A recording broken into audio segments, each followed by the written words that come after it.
Yeah, I see the pug. I don't see a screen. I'm doing a screen share. Anybody got the screen Oh, yet? well, I'm not seeing the screen. Wow. I am not seeing the screen either. Not seeing the screen. Oh, let's take a look at that. I see the screen. Damn it! What the earth is going on here? We're live and you can't even show a screen. What's wrong with you? There shall be no The screens. Milky Way. There we What the go. Milky Way is I will going kill on? it and start it again. Oh, here we go. There we go. There it All is. right. That's it. It may be because. Yay! All right. Mason's Lizzie in. Stanby. Okay. Let us get With started. a strange bird beak. Hello. Hey, Em, what's going on? We're just getting started. Yeah, forget, everybody. Thanks. Just got back from the concert. Everybody cheer for David. David, woohoo! Yay! Woo!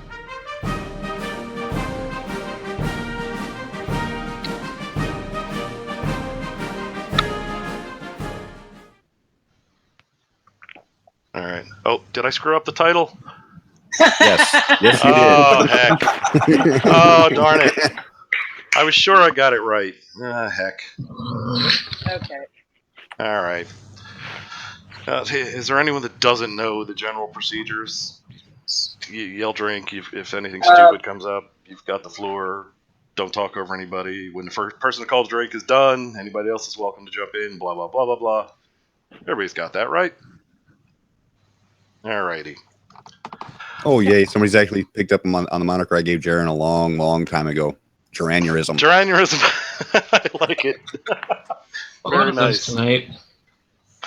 All right, Jeran fanboy. We got Jeran fanboys? I didn't see him yet. I haven't seen any yet either yet. So All right. they'll be here. They will be here. Maybe In droves. we did kind of give short notice, so maybe not. We'll see. All right. That being the case. If you debunk it, they will come. All right, I will stand corrected. It appears that the title of the great cinematographic experience we are about to have is not "There is no intelligence on the flat Earth." It is "There are no star trails on globe Earth." Easy mistake to make. Sounds the same. Still Anyway. See, the letters are almost the same except for the parts that are different. Exactly. Probably an anagram. What was that forest thing about? Did they actually believe that there were no actual forests, or is that just a metaphor for something else?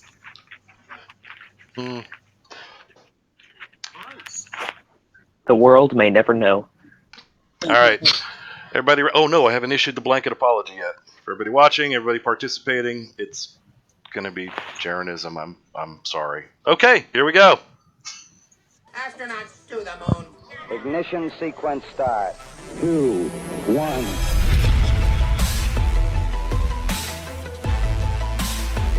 Drink! What you can't? What on earth are you calling drink for already? I'm joking. It's the shite intro. I'll stop. I'll stop. All right. Hey, you called it. I'm obligated. I set the rules. I'm obligated to drink. All right. Moving on. What's going on, everyone? It's Jeranism, back with another video for you. Well, thanks. I have a question for the Globe believers out there. Okay. I guess you can call it more of a challenge. Okay. And this was brought to me by a YouTuber named Curious J, and his link is in the description. And at first, I thought he was clearly wrong. I had that old way of thinking, and so I was kind of fighting what he was saying. Okay. But after a few back and forth... Jeranism using CGI, and then denying that CGI is a valid method for proving anything. A valid call for drink. I concur. Hilo, you want... Clearly, Jeran needs is to mute because he's got hypothetical some- and is not real. Hilo, you need to mute sorry, yourself. my microphone doesn't like this format. I'll mute when I'm not talking. My mistake. Thank you. Okay. Yeah, moving on. Moving on. To see his point. But to be honest, it still seemed way too easy. So I figured, no way is this right, and I decided to do a little at-home test. And well, let me just start with this. Okay, drink. As of right just now, because. Just like, gosh damn it. Go outside, take a picture of the sky, you get star trails. That's star trails on the globe, you freaking idiot. I'm going to rescind your drink, Cara, because he's saying that they can't work on a globe Earth, but they do work on a flat Earth. So you're twisting his argument. Okay, they don't work on a flat Earth. I know that. Alright, just go. Let's actually let him talk, please. All right. Moving on. I do believe there are no star trails on globe Earth. So let me explain. Oh, please do. Despite us being told that star trails prove a globe, I think they might actually disprove the globe. Really? And we shall see. Let's begin with a clip from a well-known glober and his take on what is considered evidence. I just point out just simple observable evidence that they could all go and see themselves, and they just don't choose to do that. They don't care. They want to live in fantasy land. It doesn't matter because at the end... Okay, Andy, that was you, I think. Yep, Andy.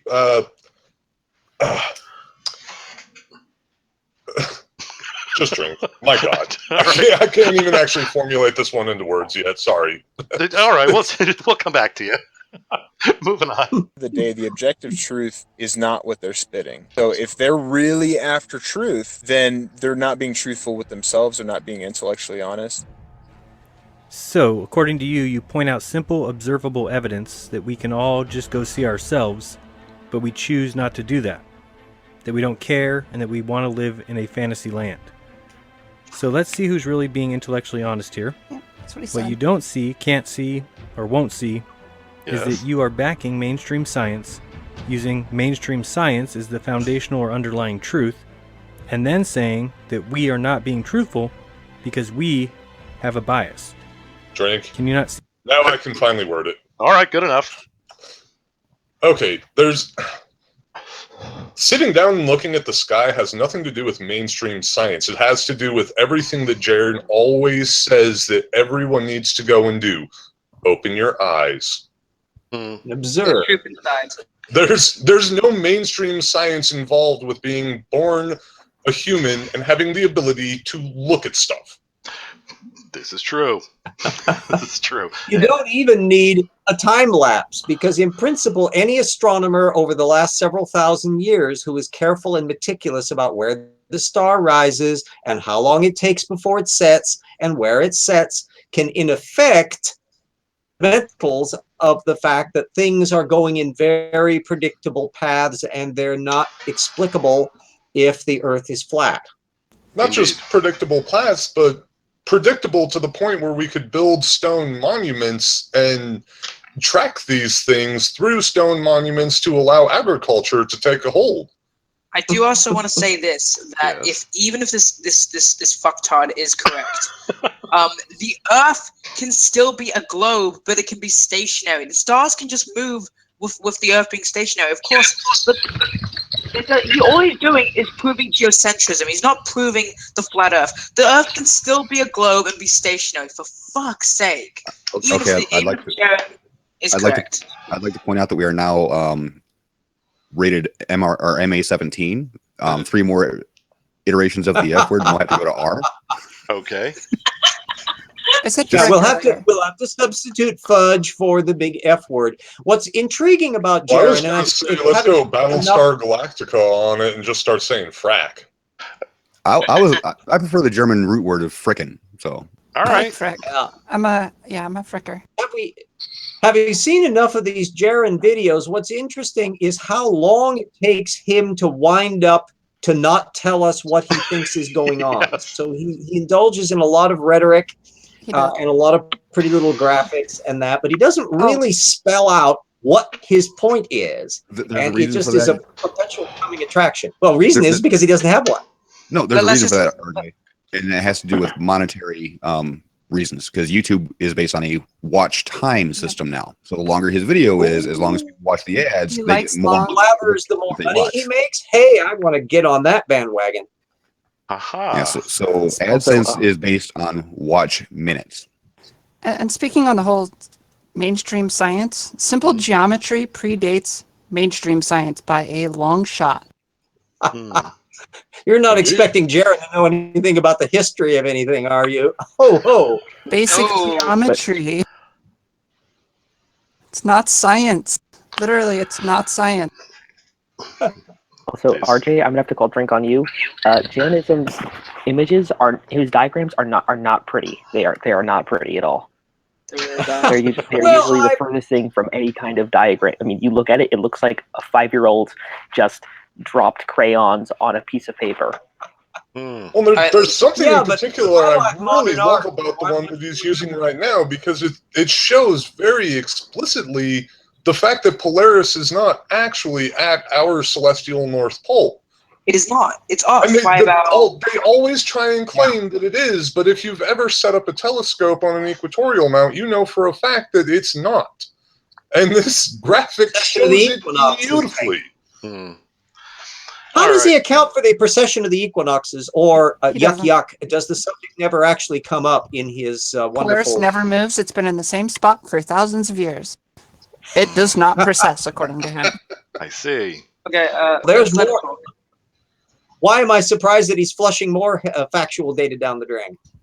Because why are you surprised? Moving on. Moving on. See the problem or the issue with what you just said? Well, today, let's put a small piece of your unbiased objectivity to the test. So tell me, what is one of your objective truths? But I can tell you that there's 2 celestial points in arc star trails at zenith over at the equator, dude. And you know what? If you want to disprove that, then go do it yourself, man, because we can all see the stars. Okay, so let's talk about the stars, notably the North Star, Polaris. And for this challenge, we're only going to be discussing the North. Okay, Hill, you call drink? That guy just brought up the fact that there is a south celestial pole. It's like that is a fact. And Jeranism says, "Yeah, okay, so that's interesting. Good. Let's talk about the North Star then." What? Oh my God! No, that's called jumping to another rock. You got it. And why do I predict that he will not actually perform any of the experiments that his disembodied voice urged him to do? You may be right. Well, don't you know that I'm sure he thinks that the South Celestial Pole and the Southern Cross is just a reflection on the firmament on the ice wall? I'm going to actually... I'm sure it's a penguin shining a laser at the firmament. Come on now. I'm actually going to avoid doing a spoiler. It goes here. all the way around. I'm going to try my best to avoid doing a spoiler here, but let's leave the Southern Star Trails out of it until we watch the second part, his response to Wolfie's experiment. All right, let's get going then so we don't miss that. Moving on. Northern Hemisphere.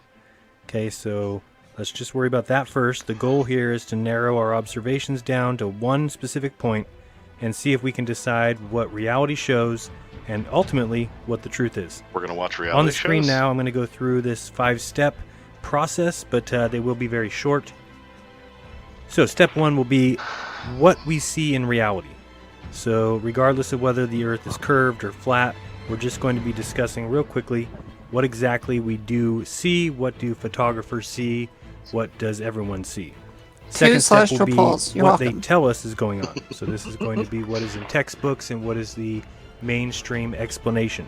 The Earth is rotating. Will be what happened when I tested it.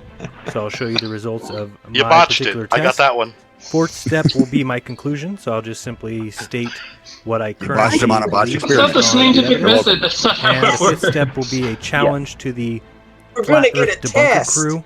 There's a crew? Since Flat Earth is so ridiculous, I just want to see what should be a very easy modeling of our reality. I didn't get my crew. And he's still So botched on the right, it. you'll see 5 boxes that we can kind Drink on of this. keep track. Did he not just say that he thought the flat Earth was ridiculous? I think it was sarcasm. Okay. I don't care. He said it. Ridiculous. Flat Earth. Yep. Yeah, but quick thing. Clip that out. This outline that he has here, this is not the scientific method. Scientific method first is to, in principle, I guess, start with an observation, but that's more a general, not like observe something in the same sense. It's more like it's more like notice something. But one of the first things you should do, if I'm remembering correctly, is to make up some kind of model, which is then the thing that you test. You say, basically, your hypothesis of if this, then this. Like if the world, in this case, if the world is a certain shape, we should expect to see this. That's where you start. And then you go on to test, in this case, you basically form a model of either one and then test them both and then see which one better compares to reality. And then your conclusion would be which one better suits. This is not what he's doing in this step process. Like step 2 is completely irrelevant. It doesn't matter what we're told is going on. It only matters what we observe. What I think we can agree is entirely irrelevant. That Jeran doesn't I just want to science. know. He does his own science. He makes his science. He doesn't really do science. Yeah, that is true. Testing. Why he thinks you can't see Alpha Centauri from where I live in Spokane, and vice versa, why people who live in Adelaide can't see the pole star. Then he's got a good case, but somehow or other, I don't think his test, whatever it is, maybe it's going to be like a multiple choice test. Oh, you're going to love it. Okay. All right. Oh, look, Emma's joined us again. No spoilers. Hi, Emma. When are we going to drag you into the panel? All right, moving on. Of where we are in our 5-step process here, but I'm going to shrink those down and put those into this little bar. Okay. And then you'll see a box below each of the 5 category titles. One says C, the next one says told, test, conk for conclusion, and chow for challenge. So you can follow along. Is that like in each of those? He didn't want to put a con like his standard modus operandi. Right. Okay. So does everyone understand the code words? Yeah. We need to know his fancy codes. Otherwise, it will be lost on us who are incapable of understanding, like FMA and E = MC squared. Indeed. What do we see?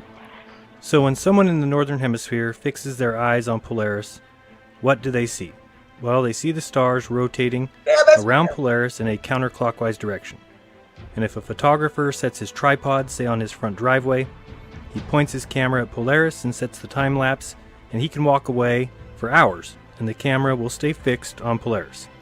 And finally, if someone with a telescope sets their telescope on Polaris, they too can go inside the house or do something else, and hours later return, and the telescope will still be fixed on that spot. I don't think anybody would disagree with me so far. Okay. Who was that, Andy? Yeah, that was me. Okay, Andy. Even the laziest of amateur astronomers do not leave our gear outside for hours at a time. I will sit in the cold as long as necessary to see what I want to see. We don't leave our stuff out. Okay. Also, expensive equipment, you need to make sure no one takes it, so. Indeed. But that's the point of setting up a telescope if you're not going to look in the telescope, but... Yeah, I mean, sure, maybe sometime if you're doing a long exposure photography on the IR spectrum of the California nebula or the North American nebula, yeah, you can't actually see that with the naked eye. So you're going to walk away for a little bit, but I'm going to walk over to my patio table, sit down and have a beer and, enjoy the evening. I'm not just going to walk away for hours at a time. No one does that. Indeed. Alrighty. Here we go again. All right, so I really hope this begins to make sense here, but that first observation makes no difference whether the Earth is round or flat or spinning or still. It does. It is our collective observation. Are you with me? So I really hope that everyone is on the same page. And one important note, we just made this observation with our senses. Okay, this observation is something that we all see, and we are told that our senses can fool us or deceive us. Even though Okay, pause right there. I do want to go on a little tangent. Science never said that our senses are flawed, ever. That is a complete lie. Science says that our senses can be deceiving. They can be deceiving, but they are not flawed, or they can work in local environments. All right, our senses evolved, dare I say, to help us in our environment to survive as primates. All right, they are not flawed. They can be deceived by other things because of how our psychology and how our brains work. Science never said they were flawed. Science just said that equipment like theodolites are determining how the eye level is better than our fucking eyes. All right, okay, flicking stuff. Or two left. Potty mouth kid. The Jeran needs to have that door open in order to cast doubt on stuff. The irony is, if our senses are flawed, why does Jeran think his own senses can tell him anything? No, he says that science says that. Ooh, science is separate. Science are performed by Snorgelvlurbs, strange creatures that live in another universe and leak into us on alternating Tuesdays. They are not actually performed by mere mortals such as Jeran, who has transcended the falsehoods of science to the true ability to wave a laser pointer. All right, moving on. We use them all day and every day. We trust our life to our senses so many times a day, and yet no one even recognizes the importance in our lives. Yes, filler, Why? filler. Well, filler, because science teaches us filler. that our senses are garbage. Filler. But have you ever really thought about why they say this? I don't know if you've ever heard of the... Okay, Hill, that was you, I think. False assumption. Well, to build off of what Kaltzer was saying earlier, it's not that our senses are inherently, how to put this, they're inherently flawed or inherently broken. It's just that occasionally our senses are insufficient. Sometimes there are things that our body or our senses simply cannot do, and that's why we have science, to make up for that gap of things we can't do. For example, if our eyes can't do star trail images, for example, we can look up and see the stars, and that's fine, but we can't have our eyes be on long exposure and do that thing where they have the stars form those nice circles. And also, if you take a camera with some sort of infrared filter, then you can see way more stars because they've been shifted into infrared. It's not that our senses are broken, it's just that occasionally they're just not good enough to do certain things if we want to make certain observations. Point made. All right. Yeah, Jeran is addicted to rhetorical proposition rather than the actual experiment. He has such a simple thing that he's got to deal with, which is why our flawed vision, which everybody would have, including Jeran, can see what it is they can see. And he's still got to deal with why you can see Polaris in the northern hemisphere. And notice he used the word northern hemisphere, which is begging the question, are there at all on the flat earth? How can you have that? He's got more that he's trying to drive his truck through, but he forgets to put the wheels on and an engine. Indeed. All righty. Here we go. McGurk effect. Have you ever seen that before, and you can look it up? Okay. The McGurk effect. I think I know where he's going to go with this. The issue with McGurk effect is it's when you have two senses that are giving conflicting data. Yep. And the sense which is stronger than you will actually take precedence over what the other sense is saying is going on. So between sight and hearing, if you see something that doesn't sound like it looks, if you're more attuned to your hearing than sight, you're going to your brain is going to associate the sight with what the sound is, and vice versa. If your sight is more pronounced than your hearing, you're going to the Taurus the bull is a talking animal in the sky and was saying things to us using the McGurk effect, then that would be a very effective line of reasoning to be able to dissuade us that the talking bull was actually telling us something. But yeah, the McGurk effect is not a single sense. It won't apply at all. If he manages that trick, he is a contortionist indeed. But yeah, the McGurk effect does not affect a single sense. It has to have two senses that have conflicting data. Indeed. And everybody say hi to Steve. Steve just joined. Hi, Steve. Hey, I got back from the store and I told everyone. And I do know what the McGurk effect real quick. Is anybody else watching Saturn tonight? No, but I know the rings are Since I'm not outside, no. Well, obviously you're inside, RJ. They're like day a after 23 degree opposition, tilt. Saturn's looking beautiful tonight. Yeah, they got like a 23-degree tilt to edge on, right, or face on right now, right? Sexy. I don't know the exact degree, but yes, it is astonishing the amount of ring you can see right now. It's a hologram. Oh, of course it is. It's on the. It's in the CGI in your camera. No. It's an image of the firmament. I'm not using a camera right now, though. I'm just using a mirror. Oh, then your mirror's got CGI in it.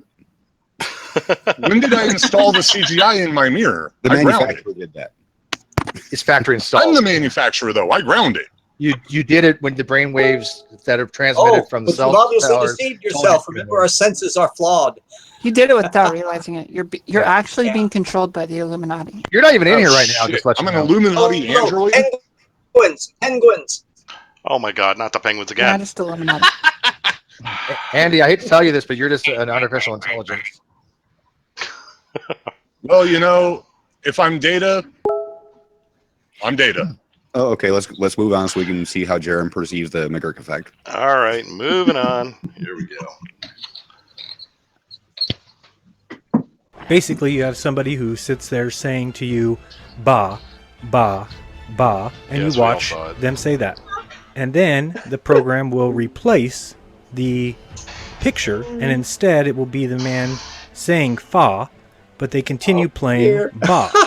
And so your mind will look at that and say, nope, he's definitely saying fa. But if you close your eyes, you can hear again that it's actually ba. And they call this our senses failing. But it's not that. It's actually your senses working correctly. It's actually doing exactly what your brain should do, which is recognize. You're up, RJ. Jump in. Okay. Here, even for Jeran, that is one of the most cockamamie conclusion jumps I've ever seen in my life. Because, again, as rightly pointed out earlier, this involves sensory modalities.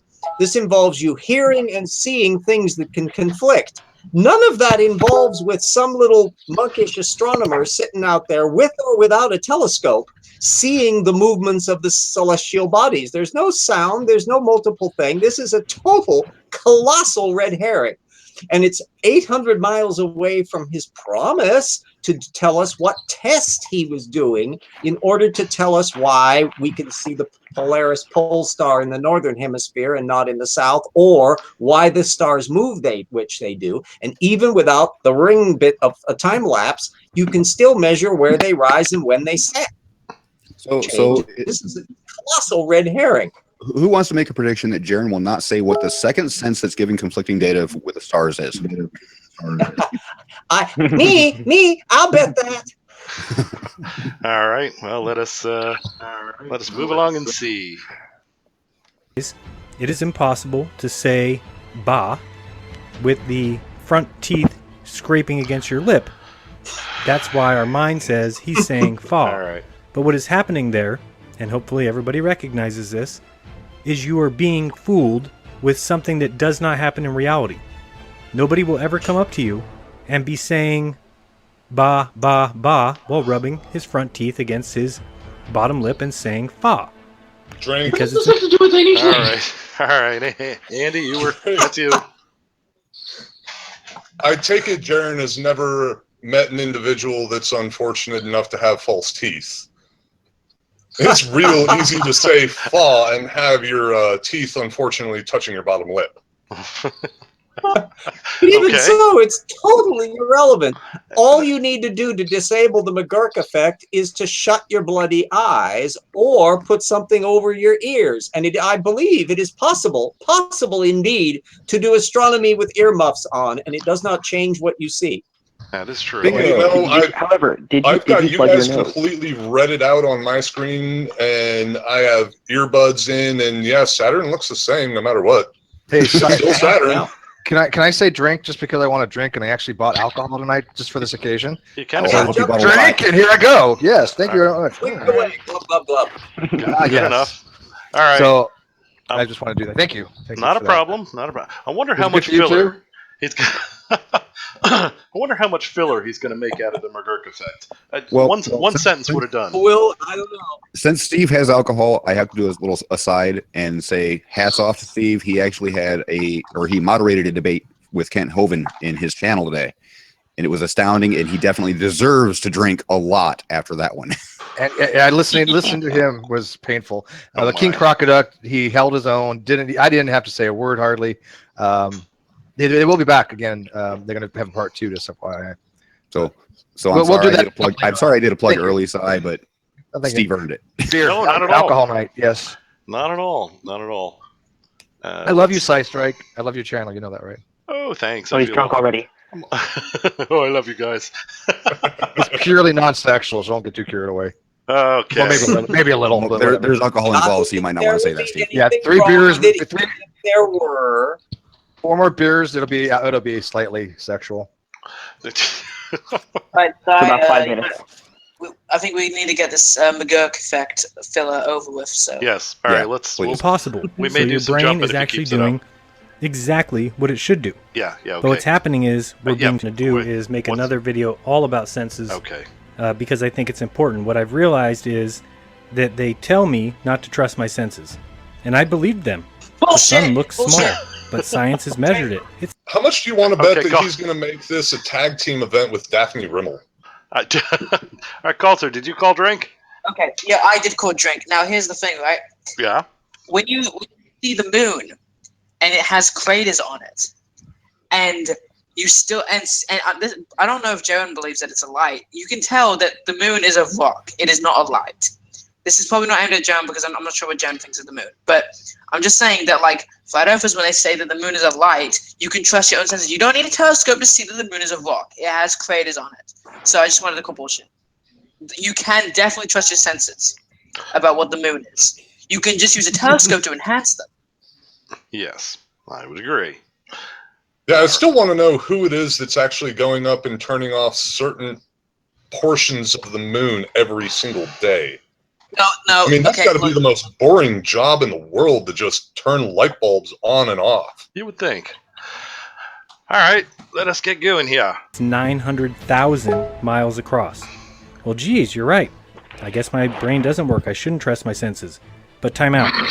When I really start to go back and think of everything that I know about my senses, I realize they are, by every stretch of the imagination, the most dependable gifts I've ever been given.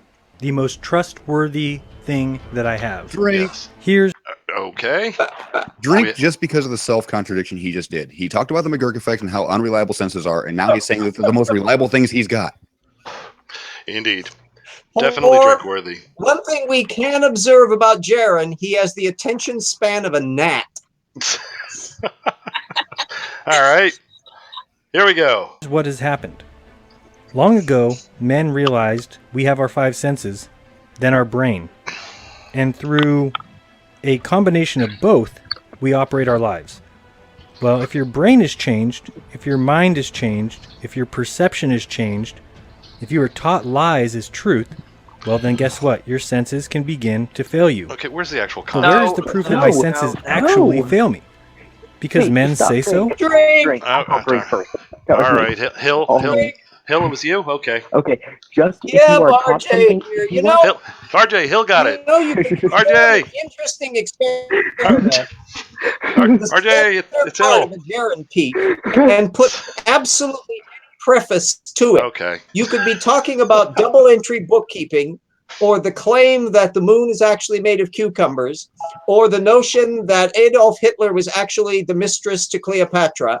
And then you could put in the segment that Jeran has just told us that would be just as applicable or inapplicable to anything that you had as a preface. And then, so we're actually constructing here a mental picture for do-it-yourself Jeran denies anything he feels like in a way that doesn't actually connect up with anything. Am I wrong on that one? Perhaps not. And Hill, I'm not sure, Hill, did you have something to say on this? Oh, no, nothing really. I think we should save everything for the actual experiment, and then we can go crazy. All right, yeah, because we're how much?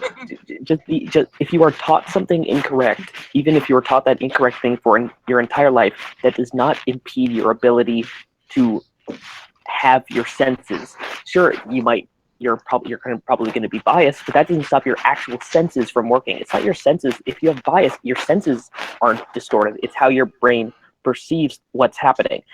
Like a good example would be what was happening earlier with Steve McRae in his debate with Ken Hovind. I mean, sure, Ken Hovind has been, he has a lot of what we would consider wrong ideas and stuff, but that doesn't impede his ability to speak or something like that. The only thing that bias affects is your mind. Bias does, if you are taught something incorrect for your entire life, that doesn't mean at age 50 you stop having the ability to smell or something. Agreed. Okay. And very good. I would caution everyone to please listen for the first caller of drink as we proceed. All right. Sorry. Here we go. Maybe he'll stop with the filler and get to the actual content soon. If not, we'll do the jump ahead thing because it's getting silly. Because scientists tell me I'm spinning, which has never been proven. Okay. Because science says stars are at a minimum of 25 trillion miles away. Right. I'm flying right now as I speak over 1 million miles per hour. For me, I no longer see problems with my senses. Most often, and go look at all the ways they say our senses are incorrect, and none of them can be tested. I'm not talking about optical illusions or brain games because you are tricking my senses. Well, that's just ridiculous. If I went across a street and looked both ways and heard nothing and saw nothing and started to cross the street and then a car zoomed right past me, well, you know what? My senses are failing. They didn't warn me in any way that that car was going to be coming. Right, filler. But if you're tricked... Irrelevant, immaterial, and argumentative, Mr. Mason. Andy, did you call drink? I did call drink, and it has nothing to do with what RJ was calling drink after me for. So don't worry about that one. We still get to RJ. Okay, cool. That whole zooming in on the sun, I've been playing around with the new solar filter that I got from my telescope the last couple of weeks, getting ready for the eclipse. And I've watched probably a dozen sunrises and sunsets now, and midday suns, and even, well, Steve, I'm sure you even saw my post over on GDC. Damn thing seems to be the same freaking angular size no matter what time of day. Wow. Zooming in on it with a freaking telephoto lens doesn't change anything about the fact that it's still the same angular size, sunrise to sunset, all day, every day. So it's not growing and shrinking. Interesting. Yeah, you can actually eliminate that glare when you have a telescope that only lets in 0.5% of its actual light. Well, you see, the problem was you didn't use your senses. You used an optical aid, which the only way to properly do this experiment is to stare at the sun for hours on end. Okay. Please. I hate for Jeranism. I hope all flat earthers stare at the sun directly for hours a day trying to get that one figured out. This could explain why they believe what they do. They have stared at the sun too much for hours and hours. That could account for it. And that could account. And at that point, he begins to hear the McGurk effect when the sun starts talking ba, ba, ba to him. All right. Here we go. And raging, yes, that was me. That was the Zippo. Here we go. Say that you walk in your bedroom tonight and a bowling ball drops on your head. What? You were tricked. Your senses didn't fail you. Right, therefore they were flat Earth. circumvented. Somebody went into your bedroom when you didn't see and placed a bowling ball above the door. They set you up for Why would a trap. they place a bowling ball So we hear above all the the time. door? Where the grass Just sit down and build a Cavendish mechanism and make you trip while having gravity play its effect. All right, RJ, you had a call for drink there, I believe. Oh, RJ, do we not realize that Mr. Jeran is limiting his imagination? Why does he assume that a bowling ball has not slipped through a trans-dimensional portal in his ceiling and dropped on his head? Why is he committing the naturalistic assumption that somehow or other some human being must have dropped the thing? You see, if only we go into twaddleism, we can see the true reality of things. Please insert Jeran's various statements at this point, which of course can defend any possible position. Very good. All right. Here we go. Tyson, and I've heard Red's Rhetoric say it numerous times. The universe is under no obligation to make sense to you. Well, then the idea of me crossing the street or entering my bedroom don't either. But that's the trick. That's the scam. You're looking for us to argue? They do make sense to me. As long as somebody hasn't tricked me, I can enter my room and feel safe. As long as somebody hasn't tricked me, I can cross the street and feel safe. Okay, Hill, you're up. Reality isn't necessarily out to trick you, or people necessarily aren't out to trick you. It's the fact that reality can act counterintuitively. And the fact that it can act and does act counterintuitively does mean that if you want to call that a trick, fine. But don't get mad at the universe for acting counterintuitively, and don't get mad at people, especially scientists, who tell you that the universe is acting counterintuitively. It's not their fault. Agreed. And even if his statements are taken at face value and everything is just as he says, he's saying, no, I can trust my senses. My senses are 100% reliable, unless they're tricked. Okay, that's it. Entire paragraph negated. If your senses were 100% reliable, there would be no tricking. So that whole paragraph is just gone. We just listened to 20 minutes of filler. Have we got to the test yet, or did he miss that part? No, apparently he hasn't not. gotten there yet. And the amount of hypocrisy you're about to see is ridiculous. Oh my. The usual Jeran video then. Okay, here we go. Hill, what But kind I of show don't is see this a supposed to laser be? pointer. I want to see a laser pointer. At Give it least time, give me give it something time. that so I can do my little cat And moving paw. on. All right, moving on. By trusting my senses. So if you can't see what's going on here, let's see how this idea plays out. Let's continue on to the next step. The next step. What here I'm we go. told is Okay. happening in the sky. What All are you right, told? sorry I went off on a tangent there. I half felt the it was video. needed. So now you'll see we do have a check mark, and we will be moving much quicker now. Well, because geometry. we all know what we are told is happening. Right? It won't So our last long. senses say stars are rotating counterclockwise. That's all we got. So we have to add the other info, which is what we are taught or told by scientists and in school. And what we're looking at here is a website you can go to, and you can get this little So drink flash just and because I know he's going to say it. They're using a flat plane to represent the Earth here at a particular latitude.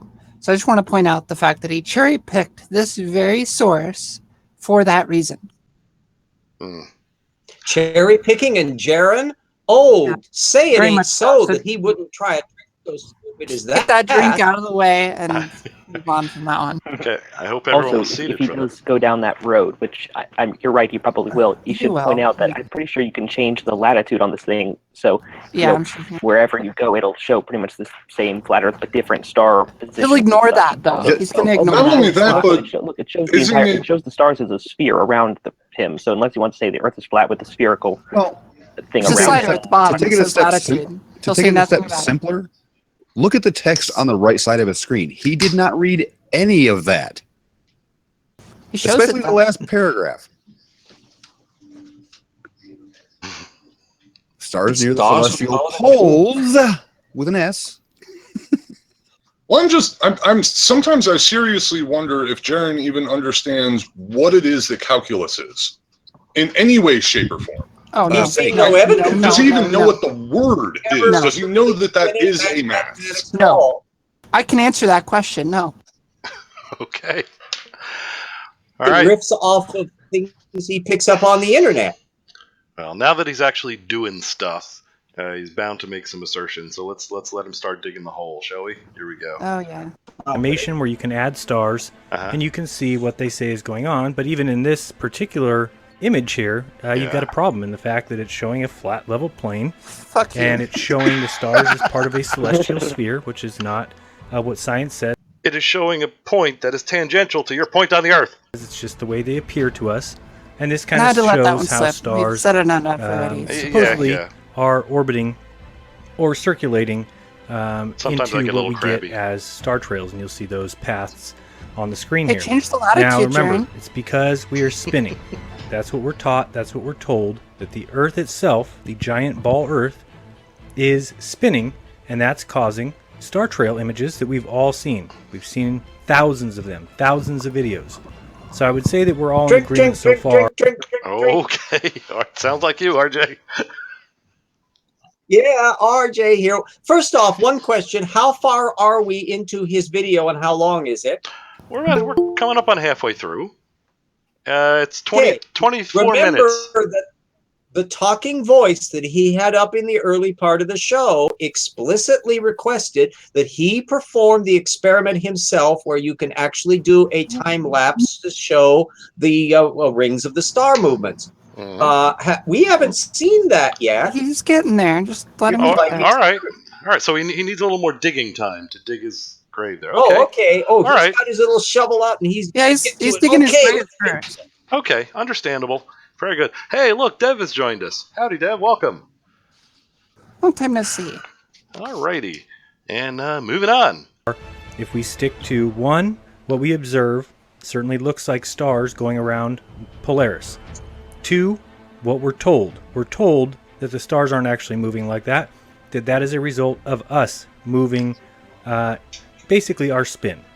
So I would say that even that, everybody agrees as of right now. Let's move on.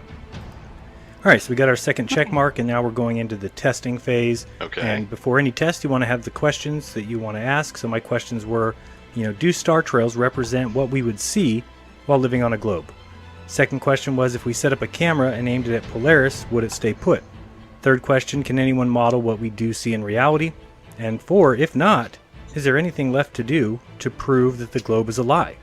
if we can't show star trail images on a modeled environment in which we're told we live, the globe, then is there any questions left? So here comes my test. Okay. All right.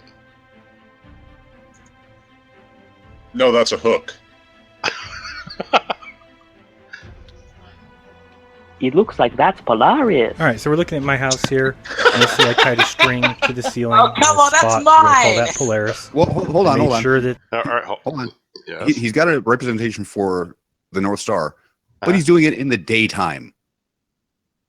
Daytime, nighttime, it's all sexy. Is that ever going to fade set from that one memory? up, Sean. I'm calling you on it. All right, here we go. the string was taut and pulled directly down to the globe, which we'll see here in a second. Cara, you're up. Off axis. You forgot that part at the end. Off axis. The string is not in line. If you look more carefully at that red line that he's put there, it is not aligned with the globe's axis. Excellent point. And again, that would this is require not, some sort of sophisticated measuring mechanism that is probably far outside of his budget. Like a laser? Yeah, okay. I was going to say eyes. You could actually find Polaris with a laser.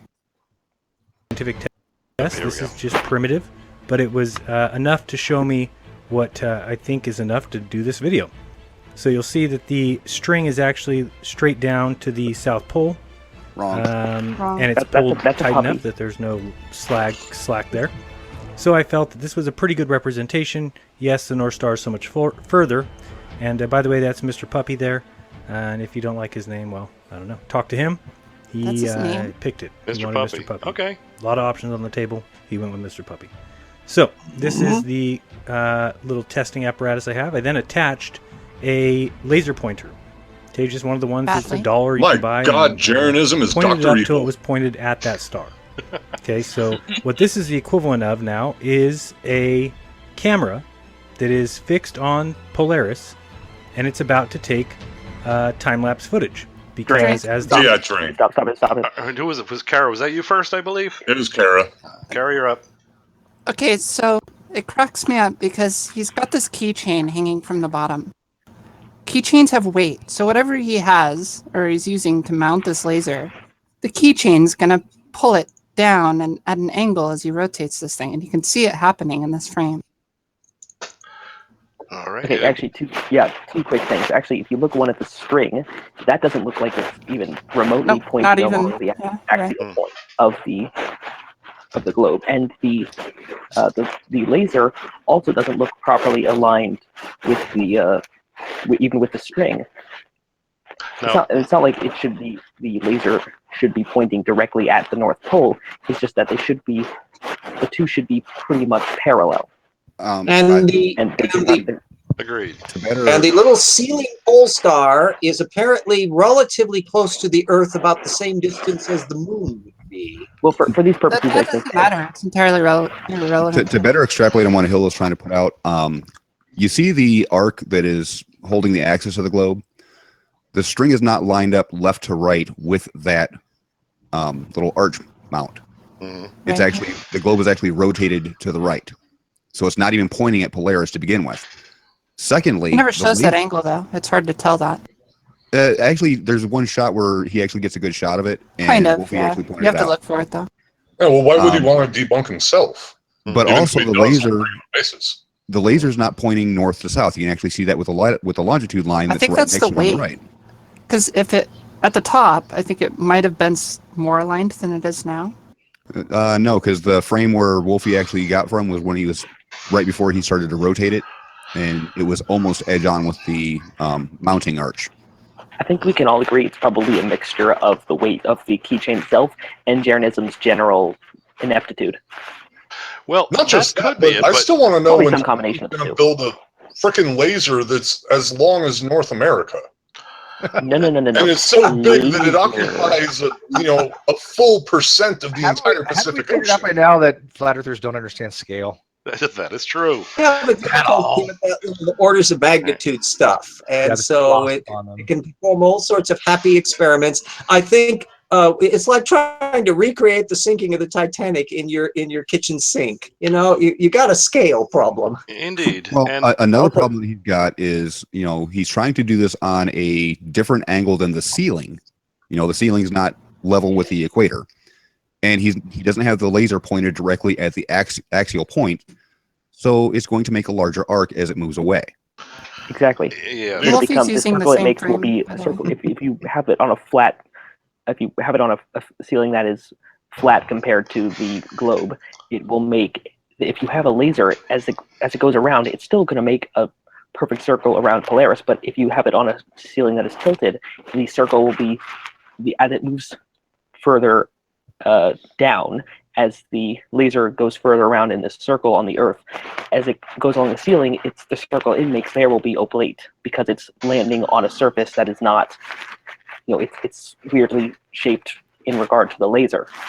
Yeah, it's not perpendicular to the And axis. the scale is wrong. Polaris is 400 light years away. Good gravy. Yes, but if not the distance away to your ceiling. If the axis were correct to where the string was lined up so that it was down the central axis of the globe, and if the laser was pointed at the point, actually any point on the string, in that case, how far away Polaris is wouldn't make that much of a difference.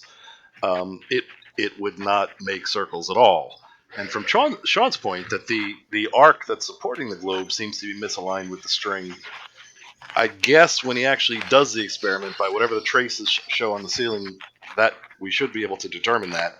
But if that's the case, that does not sound like an accidental or a whoops miscalibration of one's instrument. That sounds like this was very intentional. This is classic Jeranism, where he will rig an experiment to get results and then point it and say, "Look, the globe can't work." Yeah. Well, it's not even a valid experiment in any way. It's not even actually an experiment. It is directly an intentional misleading of information to try and prove a point. This doesn't represent anything in the world at all. I'm okay calling it a demonstration if he had the demonstration correct. Mm-hmm. If you had the angles worked out correctly, if you had things aligned properly, if you did it correctly, it would be it doesn't have to be an experiment. This could be a demonstration of something, but it's not even a demonstration. It's not what is it demonstrating here? It's demonstrating that he has absolutely no idea what trigonometry and calculus are. A cone. And you'll notice it's not setting up a telescope on his own to take a time-lapse photograph. Oh, he's done that. Oh, why in the world would he do that? It would debunk himself. He's showing that the geometry doesn't work. Asked to do. No, his argument is that on a globe at different latitudes, star trails wouldn't work. So that's his assertion that it proves the Earth is flat. This is what his whole argument is about. All right, let's see how the demonstration goes. Wait, quick thing. Oh, yes, Hill? We know from previous videos where Jeranism was quite, where he had his lightsaber and was noting the lack of clouds over the entirety of North America. Yes. He has a blue laser. Where was that in this demonstration? Instead of using this rope, which he haphazardly tied, he could have just used that blue laser. That is true. Oh, he did sell it. Guys got to eat. Yeah, YouTube revenue went down after the whole advertisement thing. Indeed. All right, here we go. For spins, that laser pointer should stay stuck on Polaris. I start to move it. Not with the way that you set it up now. We are already off Polaris. Now, somebody might say, well, it's because Polaris is much, much further. No. But that would make it off even more. None of us are Think saying about that. if you're shooting a gun at somebody 10 feet away from you, and you move a little bit, you're still going to shoot them. But if they're 10 miles away from you, any slight little movement is going to completely throw off that shot by hundreds of miles. So, this is what the problem is now. Point out, get it back lined. Okay. That he's got that laser attached. It looks like a little bit below the equator, so it's actually angled out from the axis. Which means that if you looked a few frames back when he had the laser on the opposite side of the globe near the other end, it was pointing completely away from the sphere, and not just in the sense that it's, obviously it's a laser, but in the sense that the emitter was pointed like quite a few degrees away from where Polaris is.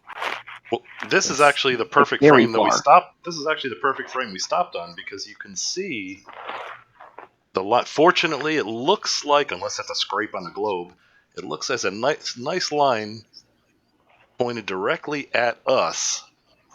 Nice longitude line, which is not aligned with this laser. Am I incorrect with that? I see a little white line here. I would actually disagree. I do not believe that's a longitude line. I believe that's an actual hemisphere split within the cardboard that forms this particular globe itself. I think that's a joint. Oh, that lump over here. It would serve as a line of longitude, but I don't think it's intended to be a line of longitude. All right, but in either case, we're thinking it does represent yes, absolutely. an axis. And it appears to me, anyway, this laser is nowhere near. Not even close. All right. Okay. The reason why I say it's south of the equator is because if you watch him when he's actually rotating and showing the light on the ceiling, it does transcribe a circle. And if the globe is rotated to the right, if the laser is pointed away from the axis, it will actually line up with Polaris. It kind of moves like back and away too, which is odd. Well, yeah. It starts rotating. That would also coincide with the globe being rotated to the right from the axis towards the target. Right. Yeah, that's right. All right. So not only have one of my special skills is 3D spatial awareness. Likewise. Oh, you've got a lot of special skills, I'm sure. Oh yeah. That was just Sean, not to Cara. That would have been dirty. That was definitely Sean. I would have said that to her. That would have been. Oh, geez, Steve, what are you saying, man? I'm not afraid of you. I'm afraid of her. All right, so we're a little past halfway through. Well, I do have other skills. We've not only determined that he is full of shit, but how he has botched the experiment. Okay. Oh, he's deceptive. Yes. Yeah, theoretically we got it now, but let's see what other foolishness awaits, shall we? Up again. Okay, it's good. It's lined up.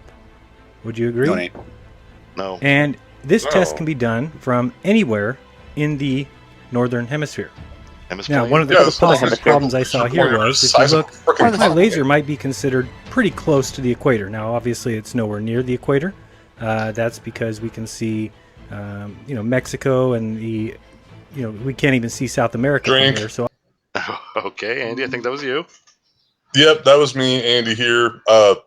Dude, his laser pointer is going from the Tropic of Capricorn through the equator to the Tropic of Cancer. The thing is massive. Oh my god. Like, all of the energy that's ever been put into CERN's particle accelerator could not power a laser that big. Indeed. I think we finally found out what flat earthers would do if they had like NASA's budget for a few years. They would do that. They would just build a massive fucking laser pointer. That could very well be. All right. Obviously, I'm above the equator. However, I started saying, okay, let me get it closer to somewhere where I know I've seen Star Trail footage taken, and that would be in the United States. So hold on, Drink. Okay. If Jeran actually believes the world is flat, how in the world is he above the equator? He's inside the equator. Yeah. Well, he's just, for sake of argument, I think is kind of his position. No, this is why I suspect he may be a Poe. This is also the same reason why I want to start selling compasses that have the south pointing needle painted red. All right, yeah, I guess the flat earthers are going to have to change their whole vocabulary. There are so many words that are globe earth biased. It's really not hemisphere. He's in the northern hemisphere. Well, didn't they give us Curvison? Curvison came up. But yeah, Curvison. Heaven forbid anyone actually look into any etymology ever. All right, here we go. Wait, just 1 second. Yes. I want to try to describe the geometry of what Jeranism is doing. So as Cara pointed out earlier, what you're effectively doing is, in geometric terms, think of a cone, which is basically around a circle at the bottom with leading up to a point at the top. And think of that point as Polaris and the circle as a camera pointing at a particular latitude pointing at Polaris. No matter where on that circle, if the camera rotates with it, it's still going to be pointing at Polaris. And that's how you know that somehow he's lined up something wrong, because the geometry of what he's saying just does not work. Indeed. I don't think he understands what a conic section is. No, well, duh. Yeah. I Hold on. I'm trying to see how he's even trying to think in his own mind how this experiment. Hold on, Steve. I got it. You need a literal traffic cone. You just need a literal traffic cone. That's it. I've got to dispute the whole cone thing because every intro of every one of his videos uses cone head quotes. That is true. So he obviously understands cones. All right. I would love to throw some fractals at this guy. Mandelbrot set. Here we go. That possibly the laser pointer was somehow getting moved off of its position. So here you'll see I attached like a piece of cardboard and really taped it down so that it cannot move. Transcribing a circle. We start to move the center it. of that circle is not lined up with the actual Polaris. He's got it twisted to the right. It's pointed away from the center. He's doing the same thing. He just moved the location. Indeed. Thing is gone. So this is where I started to say, okay, it doesn't need to be a strictly perfect scientific test because I've now proven to myself that hold on. If you notice... damn it, Sidestrike, I needed one of those oven mitts. Back up a bit.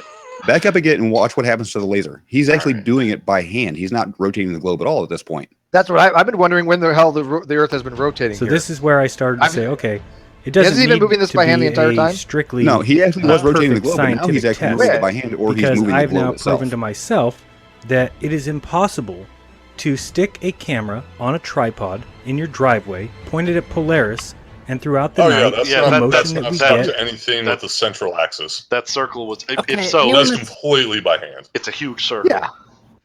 Okay, Drink, because he just said that you can't take a camera pointed at Polaris and create star trails by by rotating the camera.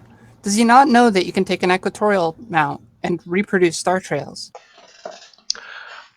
I would say the answer to that would have to be no. He does not know that. That is so stupid. You'll notice he doesn't attempt to do the experiment himself. He comes up here, instead of doing the experiment he was asked to do, he decides to do another experiment using entirely inappropriate scale in his room inside that is totally disconnected. This is worse than Zeno proving motion is ridiculous.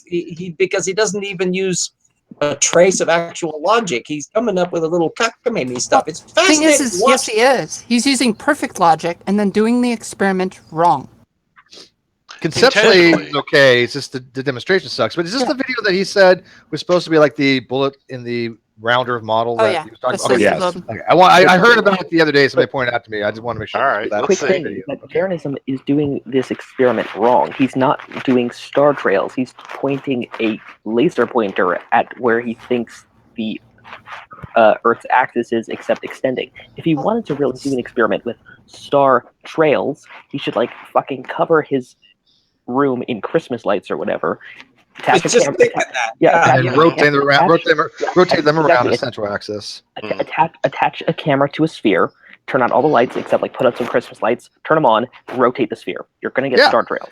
There you go. What he's doing has nothing to do with star trails. You could do this in Stellarium.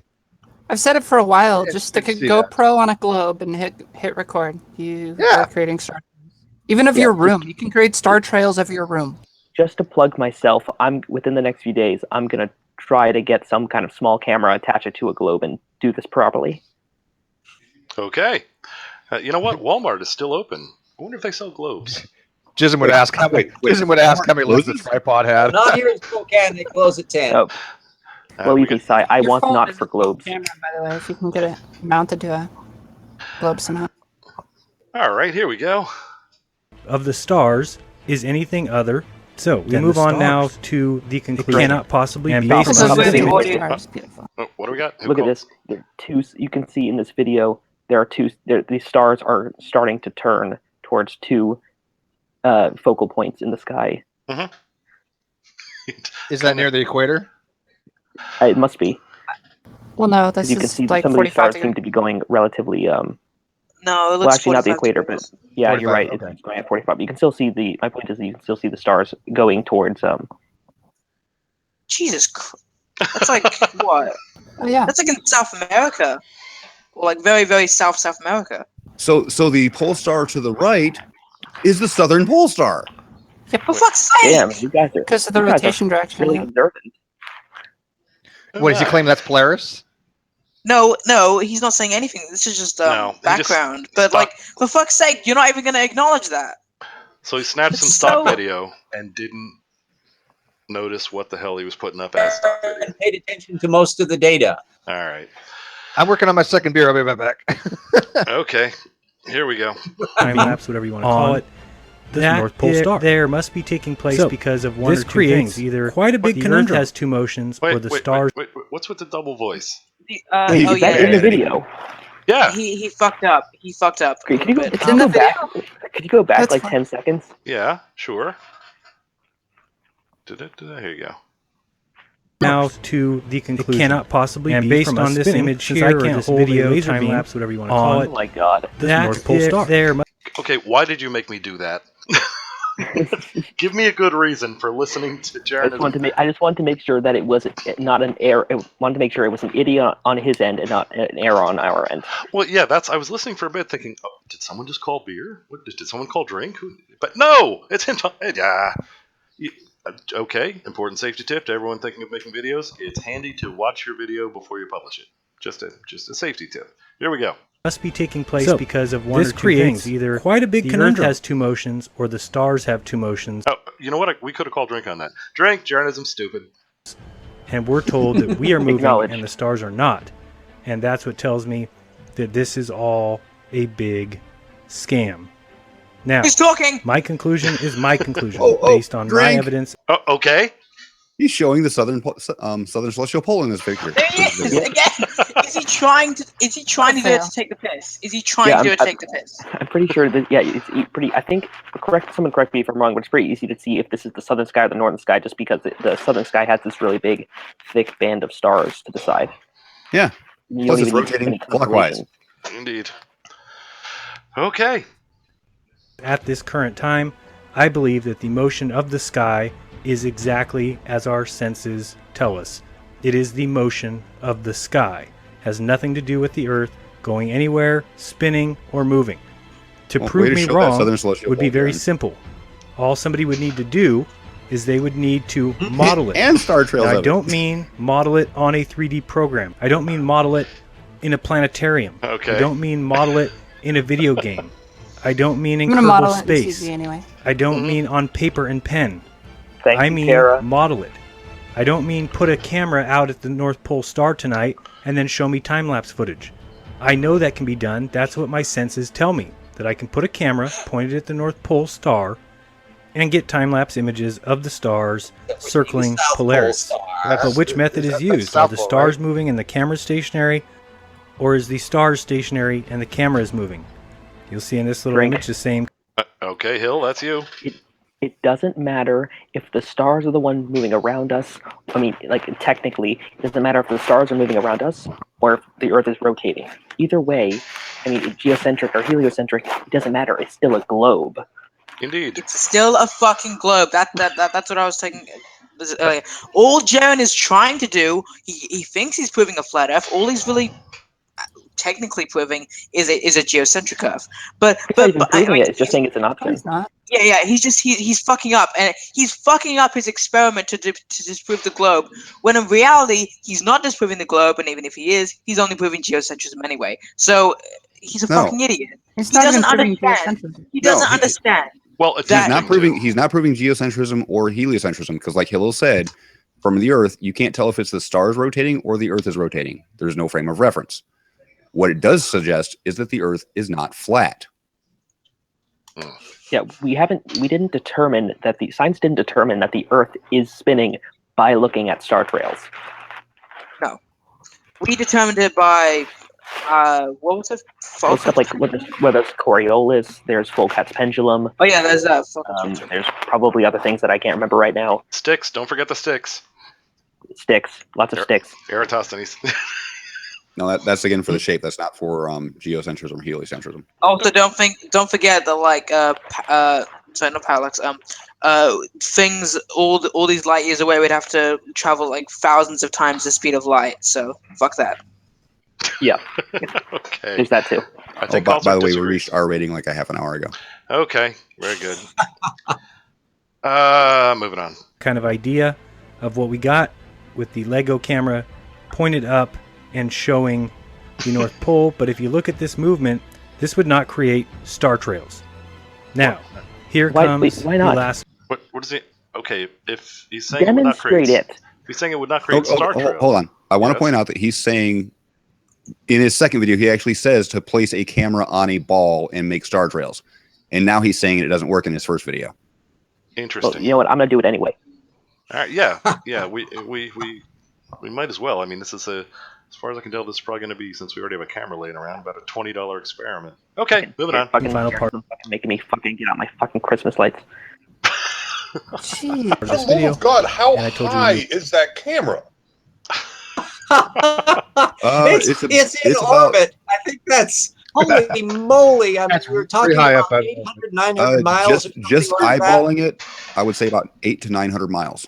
Yeah, did the guy just figure out how to build a space elevator? Which is higher than the space station, you know, we're not in geocentric. And that would put the ceiling, let me see, yipes, how far would that be? About 10 times about 3,000 miles. So the ceiling in his little room experiment isn't quite as far out as the moon is. Would that be I'm willing to bet ballpark? I'm willing to bet this isn't his video. Perhaps. Yeah, but it's a different his ceilings are what, the L2? This is too high quality for Jeranism. This one is one of the nice old-fashioned ones that he bought at Woolworths a few years ago. Oh, and just one more thing, just in case Jeranism does watch this later and wants to make some kind of response video, we're not claiming the fact that the tripod thing for the camera mount is like ridiculously high up. We're not using that to debunk the experiment. We're just laughing at it. Yeah. No, it looks like an aerial walker on there. Technically, I don't think it matters what elevation the camera is. RJ, are you like halfway inside of my brain when we're saying the same damn thing? I'm sitting there saying it looks like an AT-AT. You're saying it looks like an Imperial Walker. Yeah. What in the world's going on? To scale, if the ISS is like 250 kilometers, how many? What is it? A few millimeters off the surface of the Earth?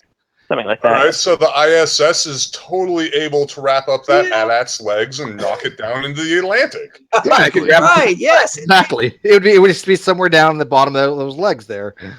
And with this particular picture, you know what? It would solve this whole problem if he wasn't intending to deceive, which I think we covered earlier that he is. I think he does. Yes. If he can change the angle of this camera, you know what? There's this little knob here. Point it at that. Point it at that knob, which is obviously on the axis, and then rotate it and see if it wanders off the knob. Odds are it's not going to. Oh, but scale and bullshit. Then do it get another one, 3 inches off the surface, and line it up with that. It's also the farther you extrapolate, it does not make any difference. You'd have to tilt that camera up enormously so it's functionally parallel to the axis in order to be able to point to an object that is 400 light years away. Indeed. That's a really good point. That's a way to Oh, sorry. It's just that actually, you know, that's a good idea of how to properly make sure that your laser is properly, I guess, calibrated to have it point at the actual axis. And if it stays on that, then you know you've aligned it properly. Indeed. If it doesn't, you know you've misaligned it, and then you just basically angle it up from there. I don't propose we I've ever told you you're a genius. You have not said that. You've used other words. You're a genius. I don't think anybody's ever called you a genius. But no, and Hill has used less flattering words. Like, you are adequate. I am adequate. You're all right. adequate. I feel much better. That's high praise. You know what's funny is Alex Mappass the other day said, you know, that I wasn't an idiot. I'm like, that's like the highest praise I could ever hope for. I love that. You know, I was like, you know, Dr. Alex Mappass doesn't think I'm an idiot. That's high praise, actually, right? Nero Wolf, when he would describe a good meal, would say it's satisfactory, and if he'd had a fabulous meal, he would call it most satisfactory. So we could use most satisfactory to apply to you. As long as you're not an idiot, you're okay in my book. All right. Be a genius. Here we go. Jeran has the idiot market pretty much cornered this evening. The adequate participant is going to hit play. A little bit quicker, and I wasn't lying. And so we're now at the challenge. And the challenge is quite simple. And again, this challenge goes out to many people. I'll name some of them in a second, but I want to make sure there's some ground rules and that everyone understands. First of all, it does not count to model it with the person at the North Pole. Nobody's arguing the fact that if we were spinning and somebody was located at the North Pole, that they would see exactly what we see when we take star trail footage. Nobody's arguing that point. But anywhere else in the Northern Hemisphere, if you have a camera that's on a tripod that is pointed at the North Pole star and the Earth is spinning, we would not get time-lapse images like we see from every photographer across the plane. Oh So my this god, I need is something to shield my hand from my disagree with forehead. the I'm heliocentric facepalming model. so hard. I don't care about thousands of years of science. I don't care about... Okay, did anybody call drink, or were we all just so shocked with that stupidity we just... It was We're all that. just I already have finished half the second beer. Someone making a Jeranism soundboard was very happy at the part where he said, "I don't care about science." Yeah, fuck it. At least he's honest. All right. On that. Who I'm said... just going to ignore the fact that he just said, "I don't care about thousands of years of scientific progress." Yeah, he did. I think making a soundboard is not a bad He's idea. pretty well showing that through all of his videos. This is not a news bulletin for Jeran. Yeah, but yeah, a flat earther that denies modern science. Big surprise. it's his first Well, that's just, honest. just denying modern science. He literally just denied science in general, all of it. He said thousands of years of science. So like I guess all the post-Egyptian era stuff. Oh, that might be okay. That might be okay if it falls before then. All right. What is germs? I don't know. Fucking magic. Burn the witch. Yeah, bring us a duck. Bring us a duck. Exactly. I was waiting He's for you to having say that. seizures. Quick, exorcise him. She got better. All right. Moving on. Is what? I don't care Bill Nye says this. I don't care that Copernicus did this, and I don't care that Eratosthenes measured it in 325. Okay, Dev, that's you. He just said, "I don't care." Copernicus did this. He did the same shit you're doing, idiot, except better. Yeah, he got it right. Same shit. He did the same shit in like what? What year was it again? I forget. 1543. 1543. He was doing this shit with shittier equipment and math. And then this asshat has the internet, has NASA, has the world's leading scientist on this, and he goes, "Nope." Hey, don't forget the TI-83. He also has one of those. Maybe.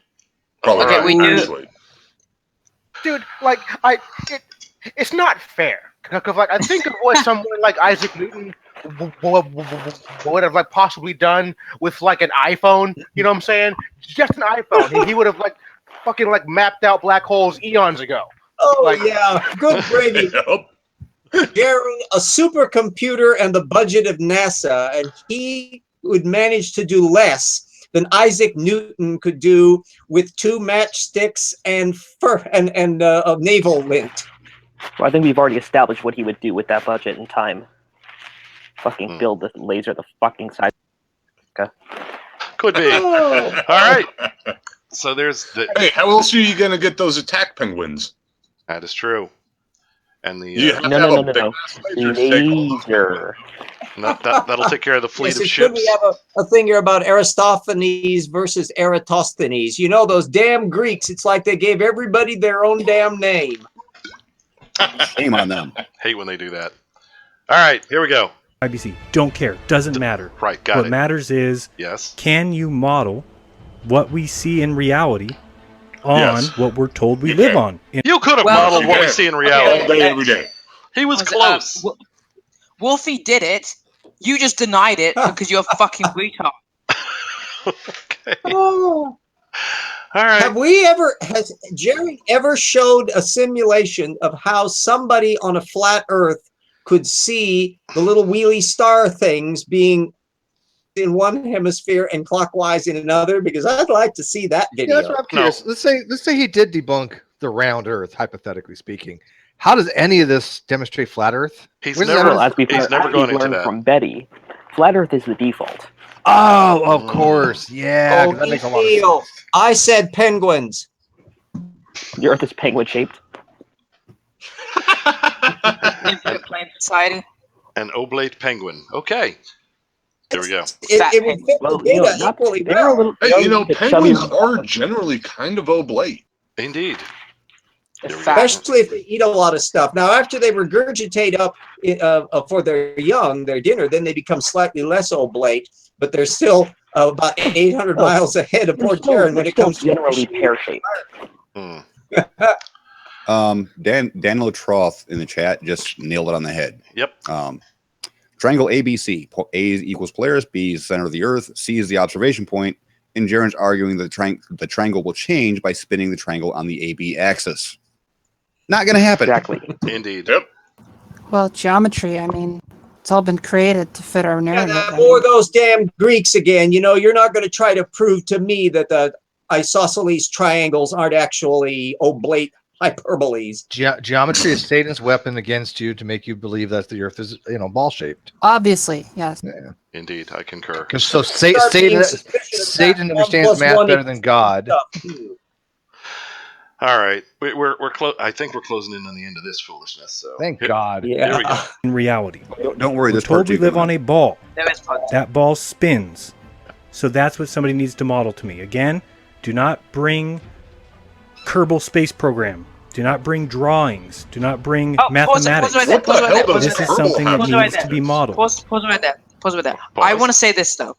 Are we allowed to use a model like what Cara is doing? Can we use the heliocentric model, like for example, can we use Celestia to show that in heliocentrism there can be star trails? Yeah, my own model that I just made. Cara, Yeah. it's just that people like Like, Cara, made it they do a during really the good. In hangout. fact, they do such a good job with this stuff. Is that they do a too good job because people like flat earthers would prefer that we use our imperfect methods of like haphazardly gluing stuff together rather than like Jeran has got that one down. attaching a string to a sphere to your ceiling to a like a laser pointer haphazardly like glued to the globe. Well, They'd rather have that is all what he's that essentially imperfection. saying. That's exactly. By the way, what he's saying. I want to say this, Cara. I'm glad that you're on our side because if you were a flat earther, you'd be hard to go against kind of thing. I think you could do some serious damage to the Thing is I don't even think I brains of young could. people. Like, what the hell would I model? I don't know. You'd have to. I don't know, but you know what? It'd sound good to dumb fucks, right? We would be able to go, okay, Ashley's wrong, but I'm glad you're on our side. Just to FYI. As are we all. You're awesome, and Jeran, go fuck yourself. Cara, do me a favor. I concur. All Do me a right. favor, Cara. Move the target or move your rotate the globe to where the camera view has a laser pointer in like the bottom right corner.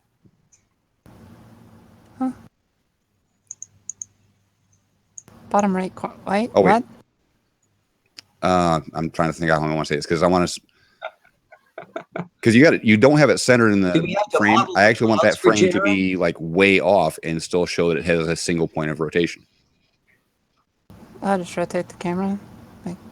Yeah, rotate the camera around to where it's not pointing at the actual dot. Have the dot. Technically, it's not. It's above center. Yeah, I just want to get this to an extreme to show that it still shows a circle pattern. Sean? Yeah. What are you talking about? You'll see here in a second. Freaking me out here, man. Freaking me out. See, it's still making circles around the axis. What? I can see the first trim of the camera here too. I'm so lost. Sai, could you show Cara's screen Yes, so please. that everyone? Yeah, hold on. I'll do that right now. Thank you. Hold Thank on. you. Coming up. That should do it. There. That's what we got. It's just demonstrating that no matter where you point the camera, as long as you can still see Polaris, everything's still going to circle around it, even if the camera's not pointing directly at it. There you go. Because there was a flat earther on one of Red's channel or one of Red's videos saying that if the camera's not pointing directly at Polaris, it will not make circle star trails. Here you go, proof that it does. Yeah, that's. Well, you see, you're modeling it very well and accurately in a system which has very little, if any, outside variables which could be messing with it. You need to model it in the real world where you could, have problems. Then it's more accurate. Well, yeah, you need birds and airplanes and chaos. I don't see any clouds. So this is why Jeran is being purposely deceptive and also saying that you can't use 3D models because he knows that his experiment is flawed and that the 3D models show that, well, he's a fucking idiot. And you can already tell by watching this video, if you have eyes and a brain, that his experiment was flawed and that the 3D models actually do better than his fucking experiment. Indeed. And see, what he's counting on is that in the experiment he did, it showed something. Don't use any of these other things where it'd be easy to just set it up and show it. He's counting on that it would be difficult to do his experiment correctly. Unfortunately, that's not true. His experiment could be done accurately as well. His objection to this would be that the camera's placed over the equator, because he actually uses that objection towards Wolfie at one point. So what? Move that camera someplace north, like say around 40 degrees north. So demanding. Well, no, I just want to demonstrate that he's just full of shit no matter how he looks at it. What am I doing? Moving the camera location away north of the equator to about 40 degrees north. All right, for politeness in the future, you have to either say please or insult Jeran before making your request. Okay, well, I did say that he shit. So. Jeran knows that the 3D models would disagree with him and that his experiment is flawed. That's why he said he doesn't want any 3D models. But because fuck him, Cara did it anyway. That's why I think he's a Poe. I think he knows this is all bullshit. I really do. I'm pretty convinced of it. That's why he doesn't want the 3D models. I know I'm in the minority. Been saying that for a year, Steve. Not only is his diswant of a 3D model kind of show that he's a Poe, but any basic calculation for any hyperbola ever will always have a focal point. If that focal point happens to be Polaris, it's going to be that focal point no matter where you are at about that hyperbola. Actually, Cara, maybe you should have done it with the South Celestial Pole just to take the piss. Here's a question that intrigues me, because we know about precession of the equinoxes and the fact that the pole star Polaris doesn't actually occupy the celestial pole. It's just close to it. And that people over time, certainly by Greek time, certainly by Ptolemy's time, had come to know the little dirty secret that the pole star was moving. Does little numbnuts ever try to explain why that's the case in a celestial sphere over a flat Earth? RJ. Okay, so now the precession of the equinox is by I think it's by the wobbling of the Earth from the Moon and the Sun. I think it's something like that, right? And they spin every 26,000 years. Now the explanation of how can Betty says that there's multiple southern celestial poles around the flat Earth edge. Now, how the precession works? Magic. That's the only explanation. Okay. Oh well, that accounts for a lot. Yeah. If you can invoke the magic thing, then that magic's pretty powerful. Can I use penguins instead of magic if we like? If you wish. I've seen the Harry Potter movies. Because penguins look a lot cuter. You can actually see a penguin. They're real, not like magic. If somebody wanted to do it with the South Celestial Pole, that's pretty easy to do. I can just there's the other point, is that what happens if we go south of the equator? Suddenly we got a new data set. I don't know how. And let me guess. You can't see Polaris from the south hemisphere on this model, right? Figure. Who would have thunk it? Isn't it the case that there is no actual star occupying the South Celestial Pole that's quite as prominent as Polaris? Right. What is considered the southern pole star is called Sigma Octantis. It's not technically right on top of the pole, but Polaris really isn't either. And it's also unfortunately not very bright, and it's a little bit further away from the pole than Polaris is from the actual axis of the Earth. But the fact is that the axis, so I don't really refer to it as a southern pole star. I just refer to it as a southern axis point, but it's still there. So there you go. And at least there's a song about the southern pole star. You know, Vegemite sandwiches and all. Indeed. Which I gotta say, I'm sorry for any of the Aussie viewers. Vegemite sandwiches. It really is. It really is. I agree. See, now, if we were using a pretty little sophisticated picture like Jeran was using with his little black rolled thing in his room that way, compared to all this razzle-dazzle 3D computery stuff that has the disadvantage of actually being numerically accurate, then, it would be so much easier to see why Jeranism is so true. Indeed. Yeah, Cara, I don't see an at anywhere, so... Give me an hour. Especially at the size of Madagascar. And I'm watching Cara's rendering, and all I can think is, "You spin me right round, Cara, round, right baby, round, like a planet, baby." round, Earth round. Can we continue with the Jeran video? All right, and Cara, I just wanted you to notice. Did you notice I was set up ahead of time in case you wanted to do any of your demonstrations? But did you note I did not mention it until it came up because I didn't want to put any pressure on you to do so. Just hope you noticed that.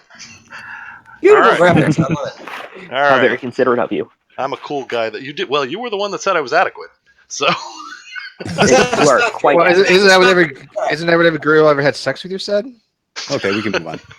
Actually, no, they didn't say that. All right.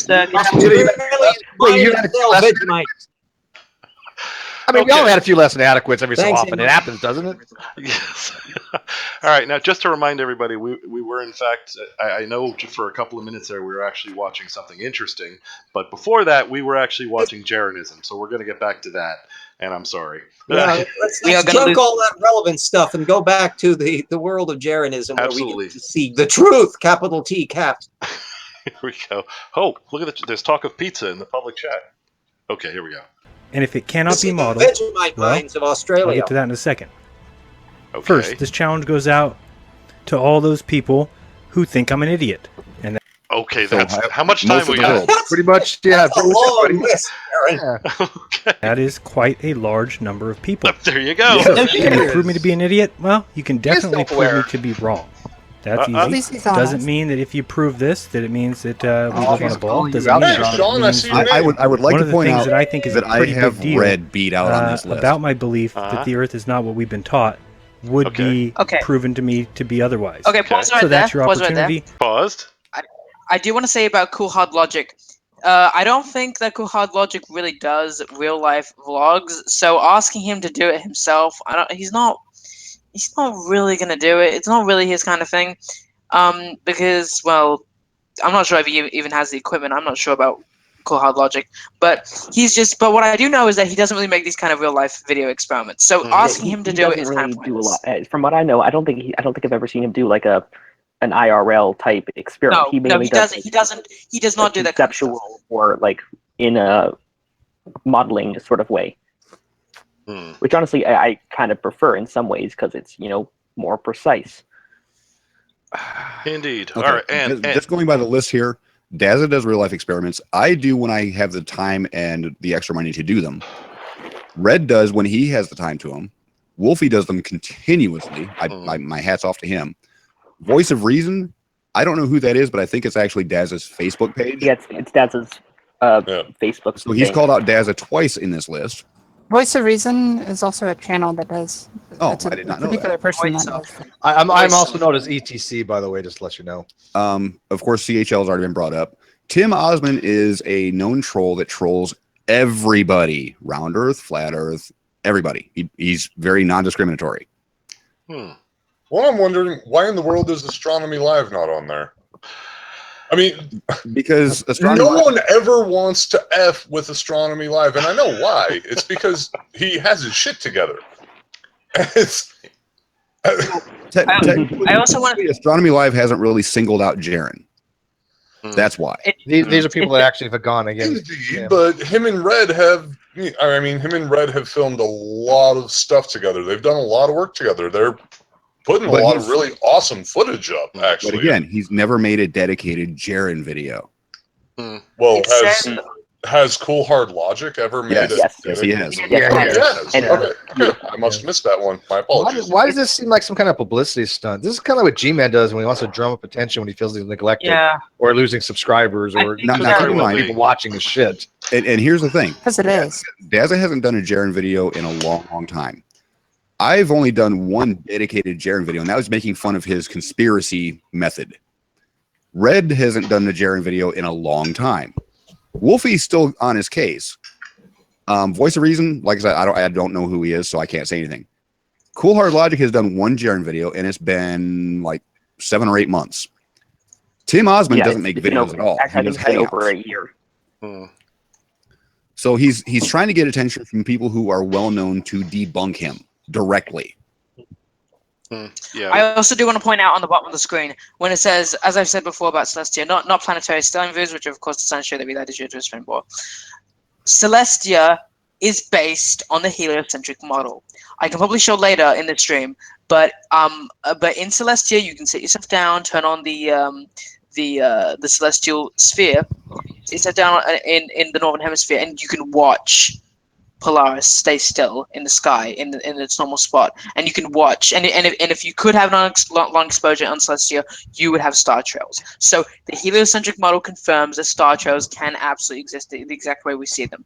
So when he says not planetary or stellar views, it's like you're forgetting to take into account the programs like Celestia that are based on the heliocentric model. He doesn't mention them. He just doesn't want any computer-based model at all. No, he rejects all this to be computer-based as models. difficult to model as possible. I used Stellarium. That's based on heliocentric too. And actually, it was funny. I actually used it to show where the best place would be the eclipse. I was looking for various places for the eclipses coming up in August. It was spot on. It predicts exactly what you're going to see at what time and what location. And that I mean, it years of the future. Hey, buddy, Red's in. Everybody say hi to Red. Let this guy in. Oh man, I thought this was like have some decor in this hangout. Man, they just let Am I everybody in? correct in assuming that somehow or other the Flat Earth group have not exactly worked out ephemerises that allow them to predict when eclipses are going to happen? Based on Flat no Earth? prediction. I would just take this opportunity to say that since Red just joined us, shit just got real. Shit just got real. I'm just shooting with you too. I love you, Red. Flat Earthers can't even agree on if eclipses have anything to do with the moon or not. They're way off from predicting them. Indeed, they're not even. Yeah, they're not even in the ballpark. I can't explain why we don't see Polaris if you go to Adelaide. All right, continue. All right, and Red, welcome. I don't know if you caught it or not. You've been challenged. I'm sure that is most frightening, is it not? Scared. Yep, I tipped him off about that, and he was like, "Oh, yippee!" First, G-Man calls Reds out. Now Jeranism is calling Reds out. Boy, you. I didn't know I've been called out by anybody. Yeah, where have you been? Dealing with shit. I'll explain later. Anyway, so apparently I did hear about the challenge that Jizza made to me, but I figured that I would keep his word for him that he was quote unquote done with me, but apparently not. So I'll be like, hey, you said you were done with me. Why are you still talking about me? Look, I understand your ass has been begging for another reaming, but I'm just so sick of it right now. That's dirty. That's just dirty, Reds. Wait, Red, did you say you trusted Jeranism's word for a second there? That was no, I didn't. So I am keeping his word for him. Oh, okay. All right, that makes sense then. Already do the ass reaming on his own because he suffers from cranial blockage of the rectum. So I would have thought he would have been lubricating that for a long time. With Red's lubricant. That's God. Yeah, that's called sandpaper. Okay, what's our rating now? We've gone past R. Yeah, we're probably NC-17. No, we're AV now. Adult violence. Cranial blockage of the rectum, you said. Yeah, that's a medical thing. So that's not necessarily dirty. That's technical term that an old college buddy described it as, and I think it's so polite. Okay, yeah. Sai, please. I want to get into the next part. All right, absolutely. All right, here we go. We're also, whoever can explain it, I would gladly place your video, or if you want to do a hangout or a one-on-one interview, whatever, I'd be glad to promote you on my channel, put your video up and show everybody, hey, this is why I was wrong, this is why we see star trail images and why they work on a modeled ball Earth. So this challenge goes out to Dazza the cameraman, Sean Hufford, Red's Rhetoric, Wolfie 6020, Voice of Reason, Cool Hard Logic, Tim Osmond, Josephine really good Rogan, on that one. Bill Nye, Neil deGrasse Tyson, Brian Cox, and each of his 2.6 million intelligent followers. Cara is somebody who I've talked to before. Cara, you just got called out. She does great with 3D modeling. That's not what I want. I want a modeled reality kind of. Okay, did you call Drink there? Yes, Dev? I did. Okay, Dev. Can you imagine for a second the fucking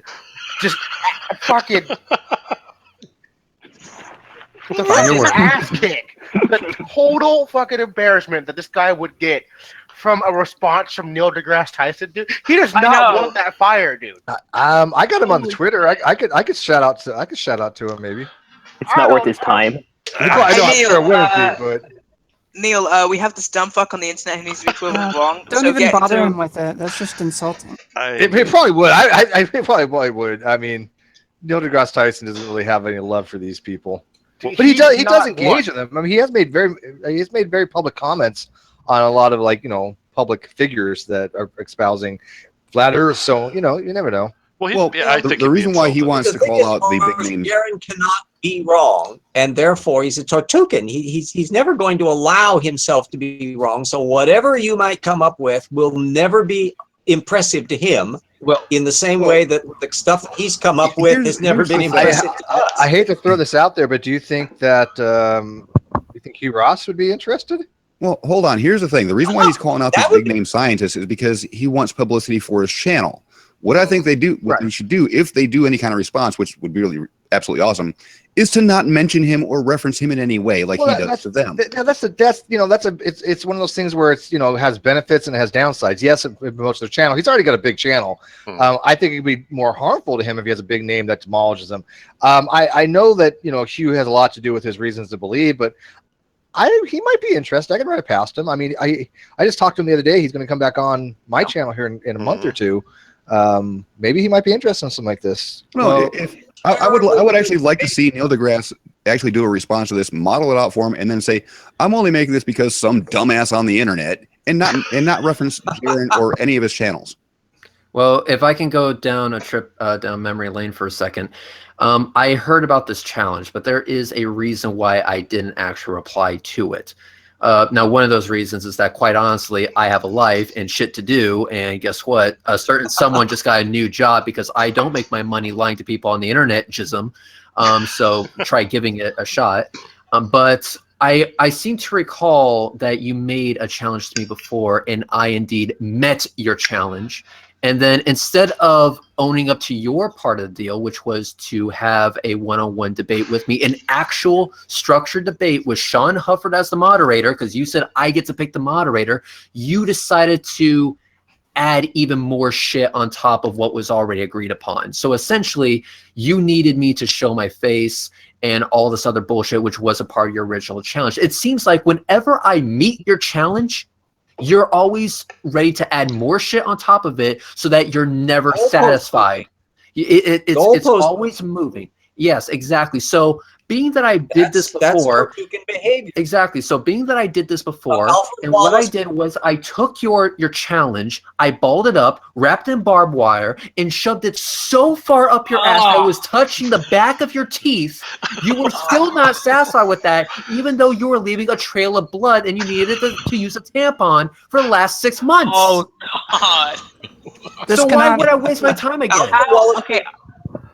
We are way past R now. Like, come on. Okay. This will actually get removed Alfred from the Wallace internet did due exactly to the same profanity. circumstance with characters in the century. Andy, what's up? Oh shit, I'm not on mute. Sorry. Oh, okay. Sorry, I just got an email that the 6-inch f12 lens that I got for a doublet thing came in scratched as shit from a surplus buy, and it can be refigured, but it's going to be an f15. Holy shit, it wasn't wasting money. I have never heard somebody. I'm going to have a 6 f15. Woo!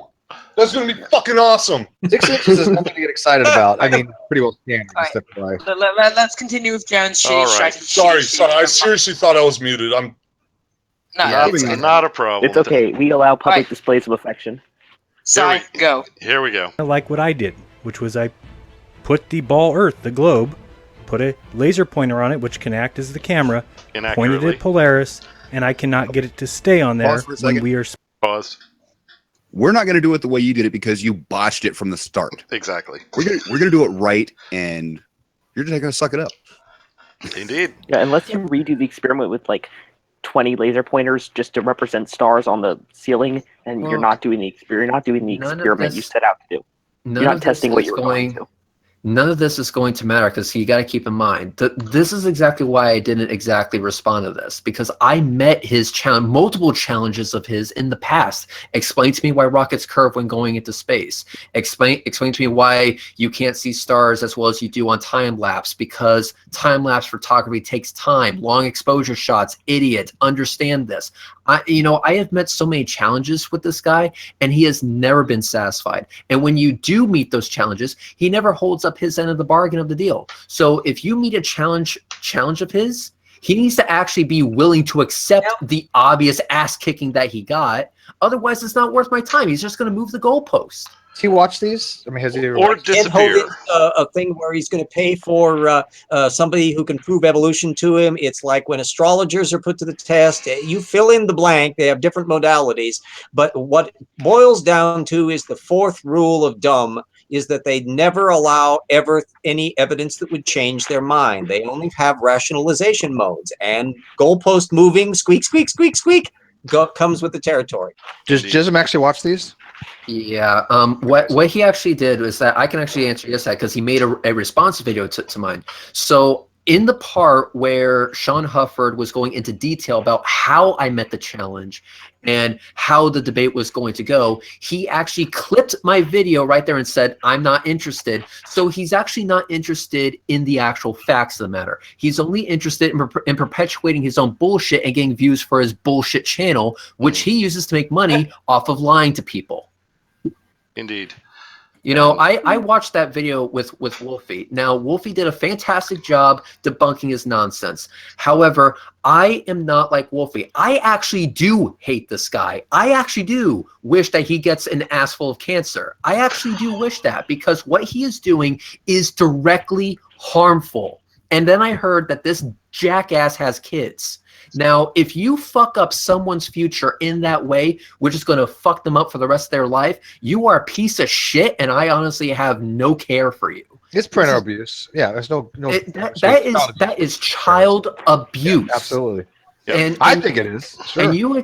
And for me to not actually say, hey, you know what, I wish you a good life and all this and that. You don't deserve that much respect from me, because quite honestly, what you have done with your channel is essentially leave behind a trail of bullshit and essentially fucked up minds.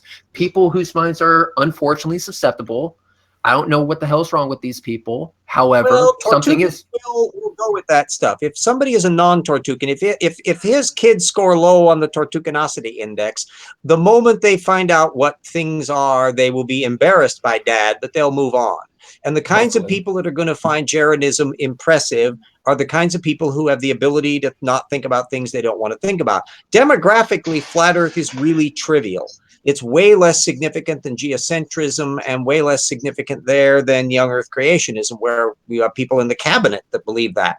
Historically, I can't think offhand of many instances in which flat Earthers actually impacted any public policies or anything, or where governmental people believed in it. So it's annoying and preposterous, but relatively insular compared to the big league important stupidities going on over in creationism land. That's true, but flat Earth is making a foothold. I mean, it is slightly having a resurgence now. Again, we might be myopic here because we're looking directly at YouTube, and that's kind of the microcosm we Everything's see. public, but I don't think it's fair to say that it's outright not something to be concerned about, right? I mean, so it's something that I'm genuinely, because the one thing that I always say is that education needs to be the most important thing that our society needs to pay careful attention to. Absolutely. And education for me is like top tier.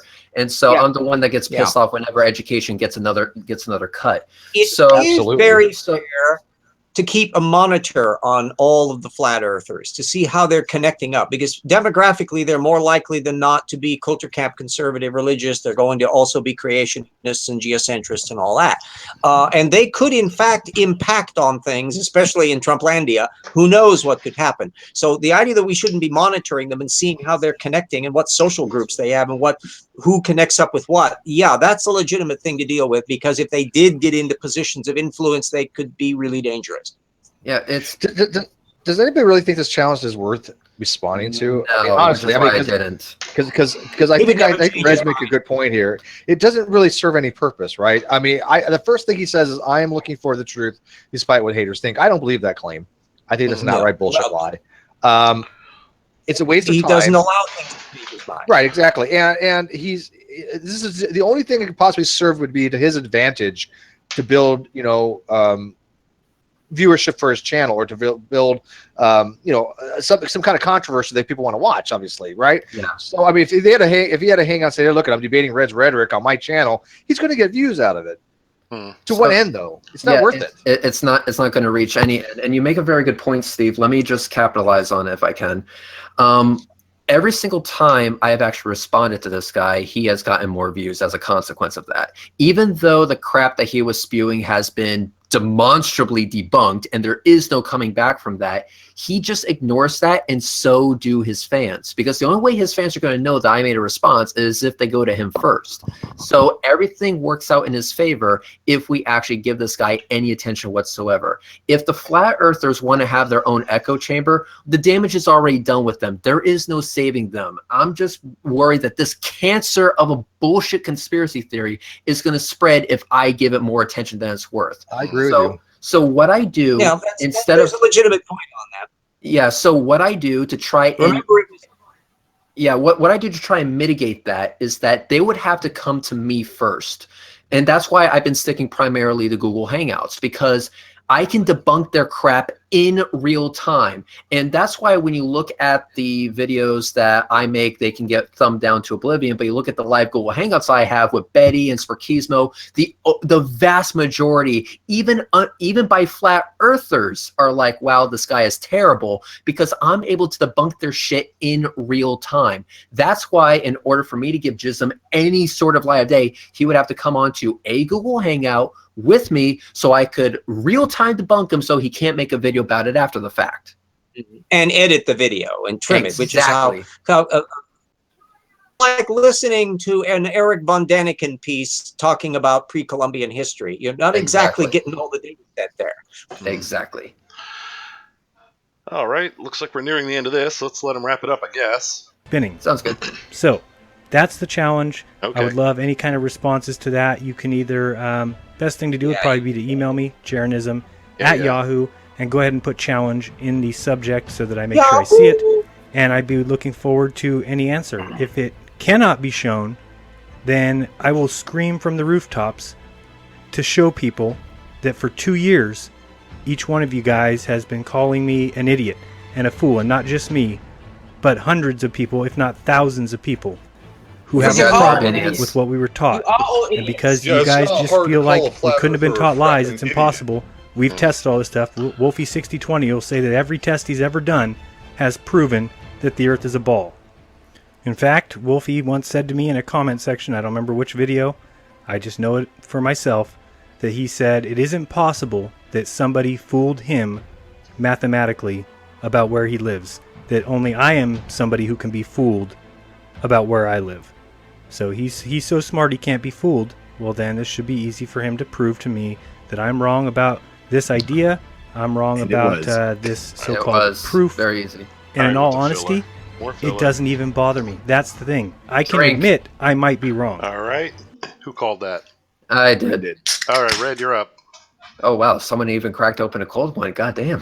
Hey, I didn't have a choice. I gotta get a I'm beer. not ready here in a second, so with the boys. I'm about to say I'm really that important. Okay, so let me just make something clear, because I did read something back.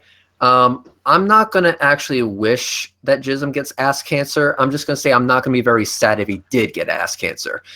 Second thing, and this is the real reason why I call it drink, is that I will go ahead and take him up, because he said, did he not, Google Hangout, if you want to have a Google Hangout? Well, yes, that's kind of my forte now. So, Jism, this is my response to your challenge.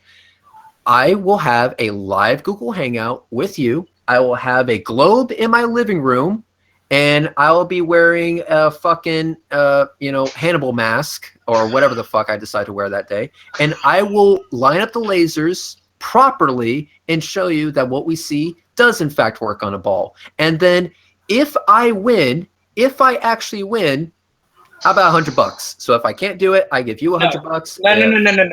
No. He seems very desperate about this. This seems to be like the finale of Jeranism. This is probably the first time I've ever seen him make look, as he's the next one, his Wolfie response is number 1. So I'm assuming he's gonna have like a bunch of responses to other YouTubers. This seems to be the finale for Jeranism. How about he shuts down his fucking channel? Do you think this is his death rattle? Okay, This is his death rattle. This is his death rattle. I can guarantee it. I don't think so. I don't think so at all. I don't think he's willing to do that. I mean, it would be nice. It would be nice, but if I wanted to go further, I could be like, well, I'm not saying he has to suck my dick, but I'm pretty sure I can find a dick for him to suck. So I have not seen Jeran act like this. This is like his death rattle. I think that this might be his Jeran changing his mind is about as likely as the Discovery Institute conceding that macroevolution is real. It's a non-event, like the Second Coming. I would say this. I am going to go ahead and put $100 up because honestly, that's all I think he can afford. And let's go ahead and see if he actually takes me up on the challenge. So I have actually, one of those inflatable globe things that gets to 3 feet in diameter. So I can go ahead and use that. There's an axis stand for it to stand on because I'm badass like that. And I will have 2 lasers, one of them extremely fucking powerful because overkill. And I'll go ahead and line them up properly. And I'll do this in real time, right in front of him. And I want him to concede right there, live on my channel, that yes, Red's Rhetoric has demonstrated that what we see does in fact work on a globe. Therefore, I am conceding to this and I will give him $100. And also, I suck dick. There you go, right there. Now, Red, I have by the way, that's going on. I have a question for you, Red. Wait, that's going on Pew's soundboard. I want you to know that. Thank you. I suck dick. It's going on his soundboard. Yes. Now you go. I just did the same thing too. Fuck. All right, Red, I do have a question for you. Yeah. It's okay. Take your time. Yeah, you haven't been drinking with us as long as we've been drinking with each other. Yeah, damn it.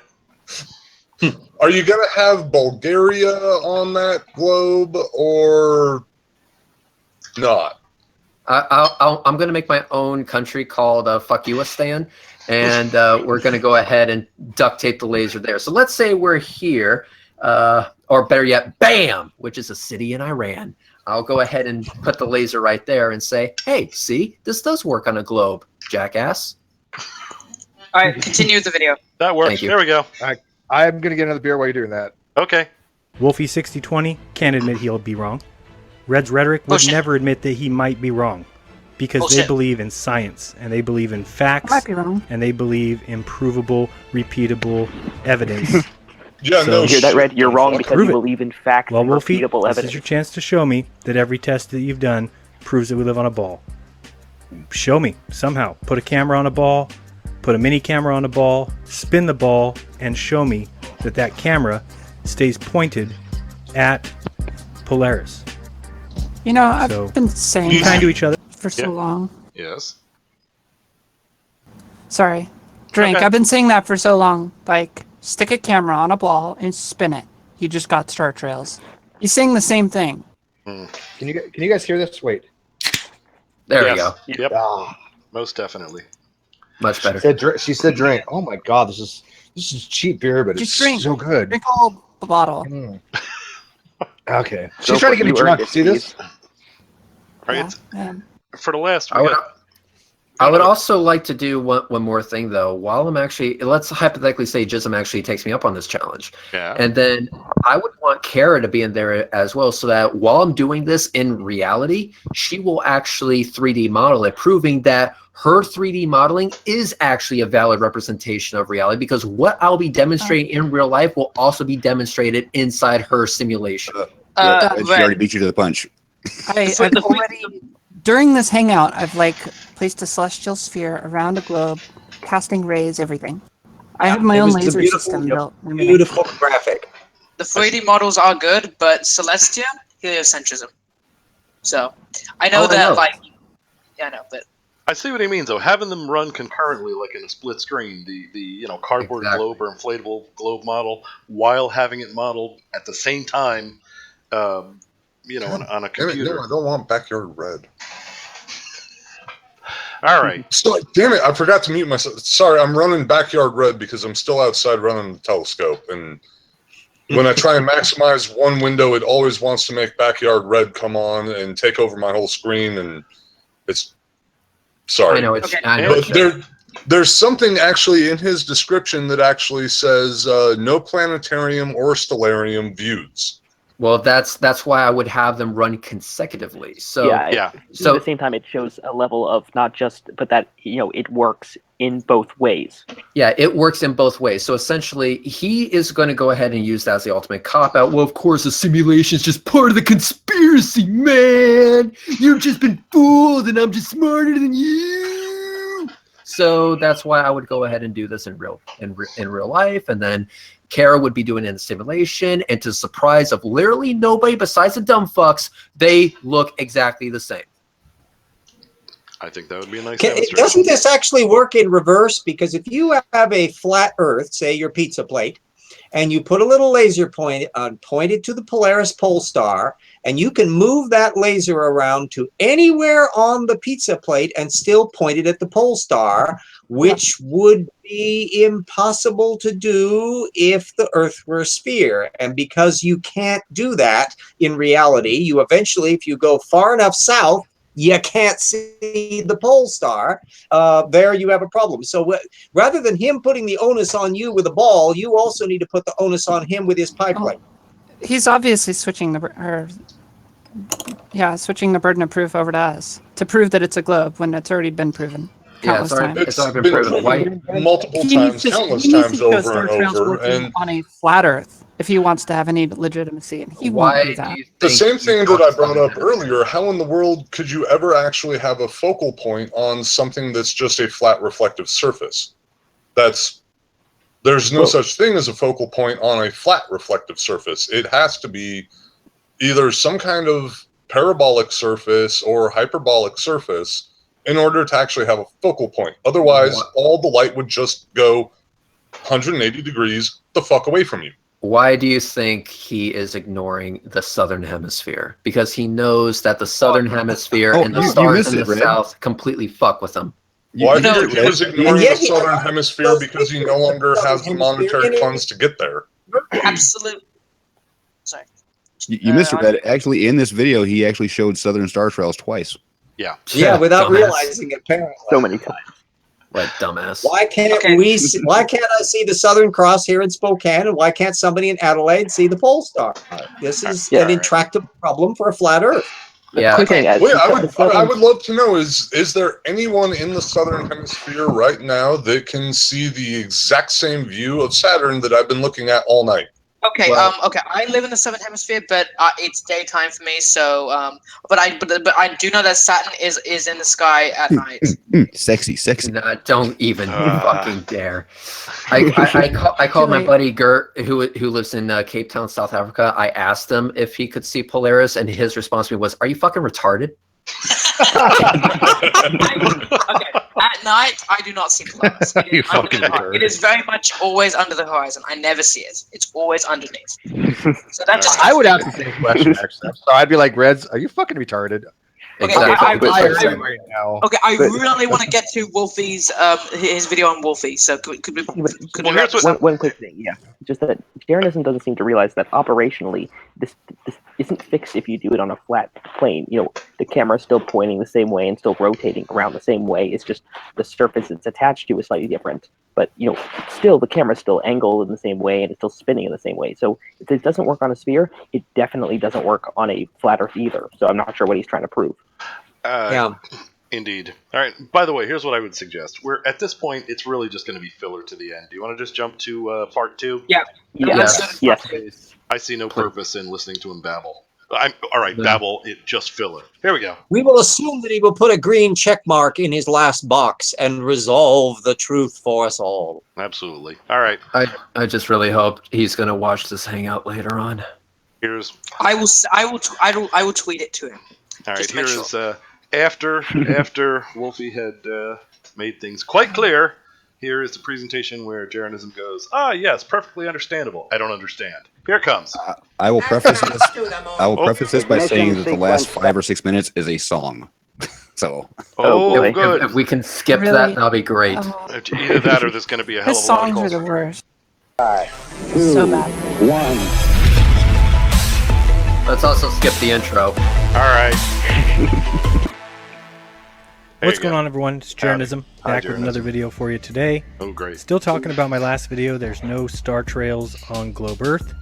Still If you using haven't seen that CGI. yet, it's the first video link in the description, and the second video link is to Wolfie's response, which I'll be talking about in this video. So I already got a response from Wolfie6020, and while I'm a little confused as to whether or not he wanted me to respond, well, my secret crush is out. Wolfie caught me.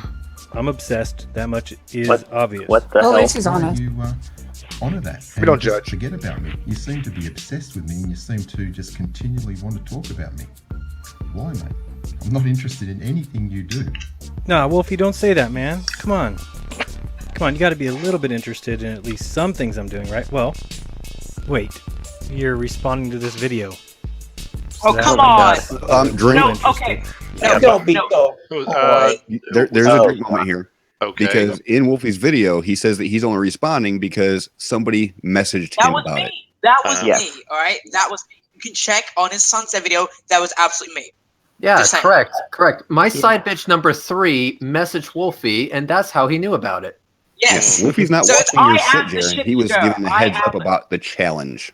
I am the shit stirrer. So everyone, I am the one who started this what I would call the Star Trail conflict. So You are the one who knocks. yes. All right. No, you're not. Come on. No, I am. You can check. You can check. But in glowing Jeranism fashion, he cherry picked and left that part out. Of course he did. I think that's probably the next sentence. All right. Yeah, right. Let's see. Hopefully it's not going to be like the last one where the first half of it is just filler. Let's let it go. Here we go.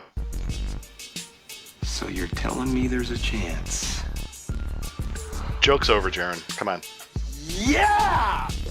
Well, I'm gonna hold out hope just in case. Okay. And let me just first say that I appreciate Wolfie's response, and let me make it very clear Wait, that Wolfie may be 100%. pause.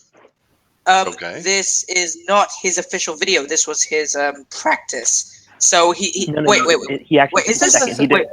He did a practice, and then he did the actual video response. Wait, is this a practice or is this? I might be confused. This is So it. This is let his. me Oh, okay, clarify. okay, On the first video he did, it was Continue. kind of like I'm a an idiot. teaser where he showed the actual star trails, and he did a practice, and then he did this actual video where he detailed everything that he did. Okay. I'm an idiot. Just keep on going. Here we go. Correct in his explanation. However, I will show you why I don't think that is the case, and the problem I see with it so far. First off, Wolfie has already admitted that he did not model it on a ball, but that's because he is on business and didn't have a globe with him. So he has stated already when he gets home, he will show. Yes. Okay. Yeah, you can take this one. He said in that video, just imagine I have a sphere right here. What would that change? Oh, jack shit. Then guess what? The geometry is exactly the same. He explained it to you in that video. Just imagine I have a ball right here. Just imagine it. It's not that hard. I'm sure you can do it. Don't hurt yourself, though, but I'm sure you can do it. And guess when He you is on business though. He's gonna go home and do it on a globe.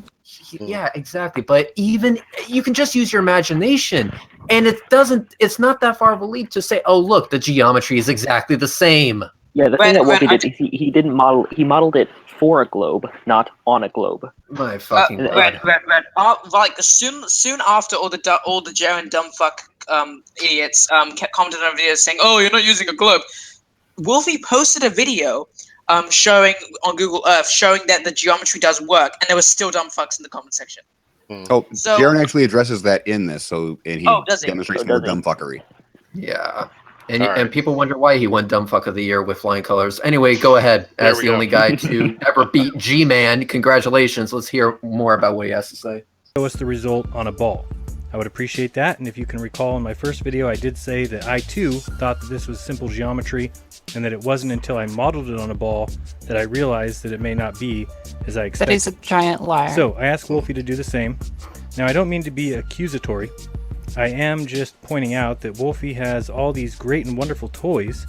Now if he is financially well off, congratulations, and thank you for spending some of that money on helping us find the truth. Now here it appears he is What the using fuck has he been doing? and it could actually be an alt-azimuth mount. I know a few weeks back I saw him track the sun with an equatorial mount. You can see that here. It's a Celestron tripod. Okay, this is where he fucks up. Okay. There was Wolfie actually commented something earlier about how let me just check here. I was not okay. He says right here, I was not using an equatorial mount at all. He says, Wolfie says, will you please make a correction to your video? You are deceiving your viewers by making that claim. He was using an azimuth mount. An alt-az, yeah. Well, oh yeah. Well, hang on. Let me just bring up the comment. He said that mount is an alt-az mount. I read Desert's comment on your channel. Jeran, mate, you should seriously avoid any discussion related to geometry because you're just damaging Flat Earth credibility by showing the world how badly you failed to comprehend it. So he's straw manning. Jeran is straw manning Wolfie. This is such bullshit. He was not using an equatorial mount. So stop with the bullshit. And the Flat Earthers are going to suck it up because they're fucking idiots. They're gullible morons. And I'm not scared to say that. You can come to my Twitter, you can come to my channel, and you can spam all your horrendous bullshit all you want. I don't care. You're fucking morons who just suck everything up because you want to confirm your worldview. That is it. That is the truth. That is the truth, not the Flat Earth. Okay.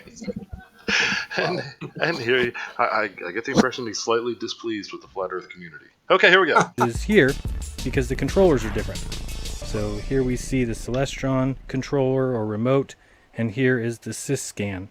So I'm not sure if you would consider this. Oh, okay. Who's that, Andy? That was me. The mount might be made by this manufacturer or that manufacturer. The controller through SysScan is actually a very common controller. A lot of different telescope brands use it. There's no reason to try and call out one particular controller for being anything related to anything when it comes to this experiment.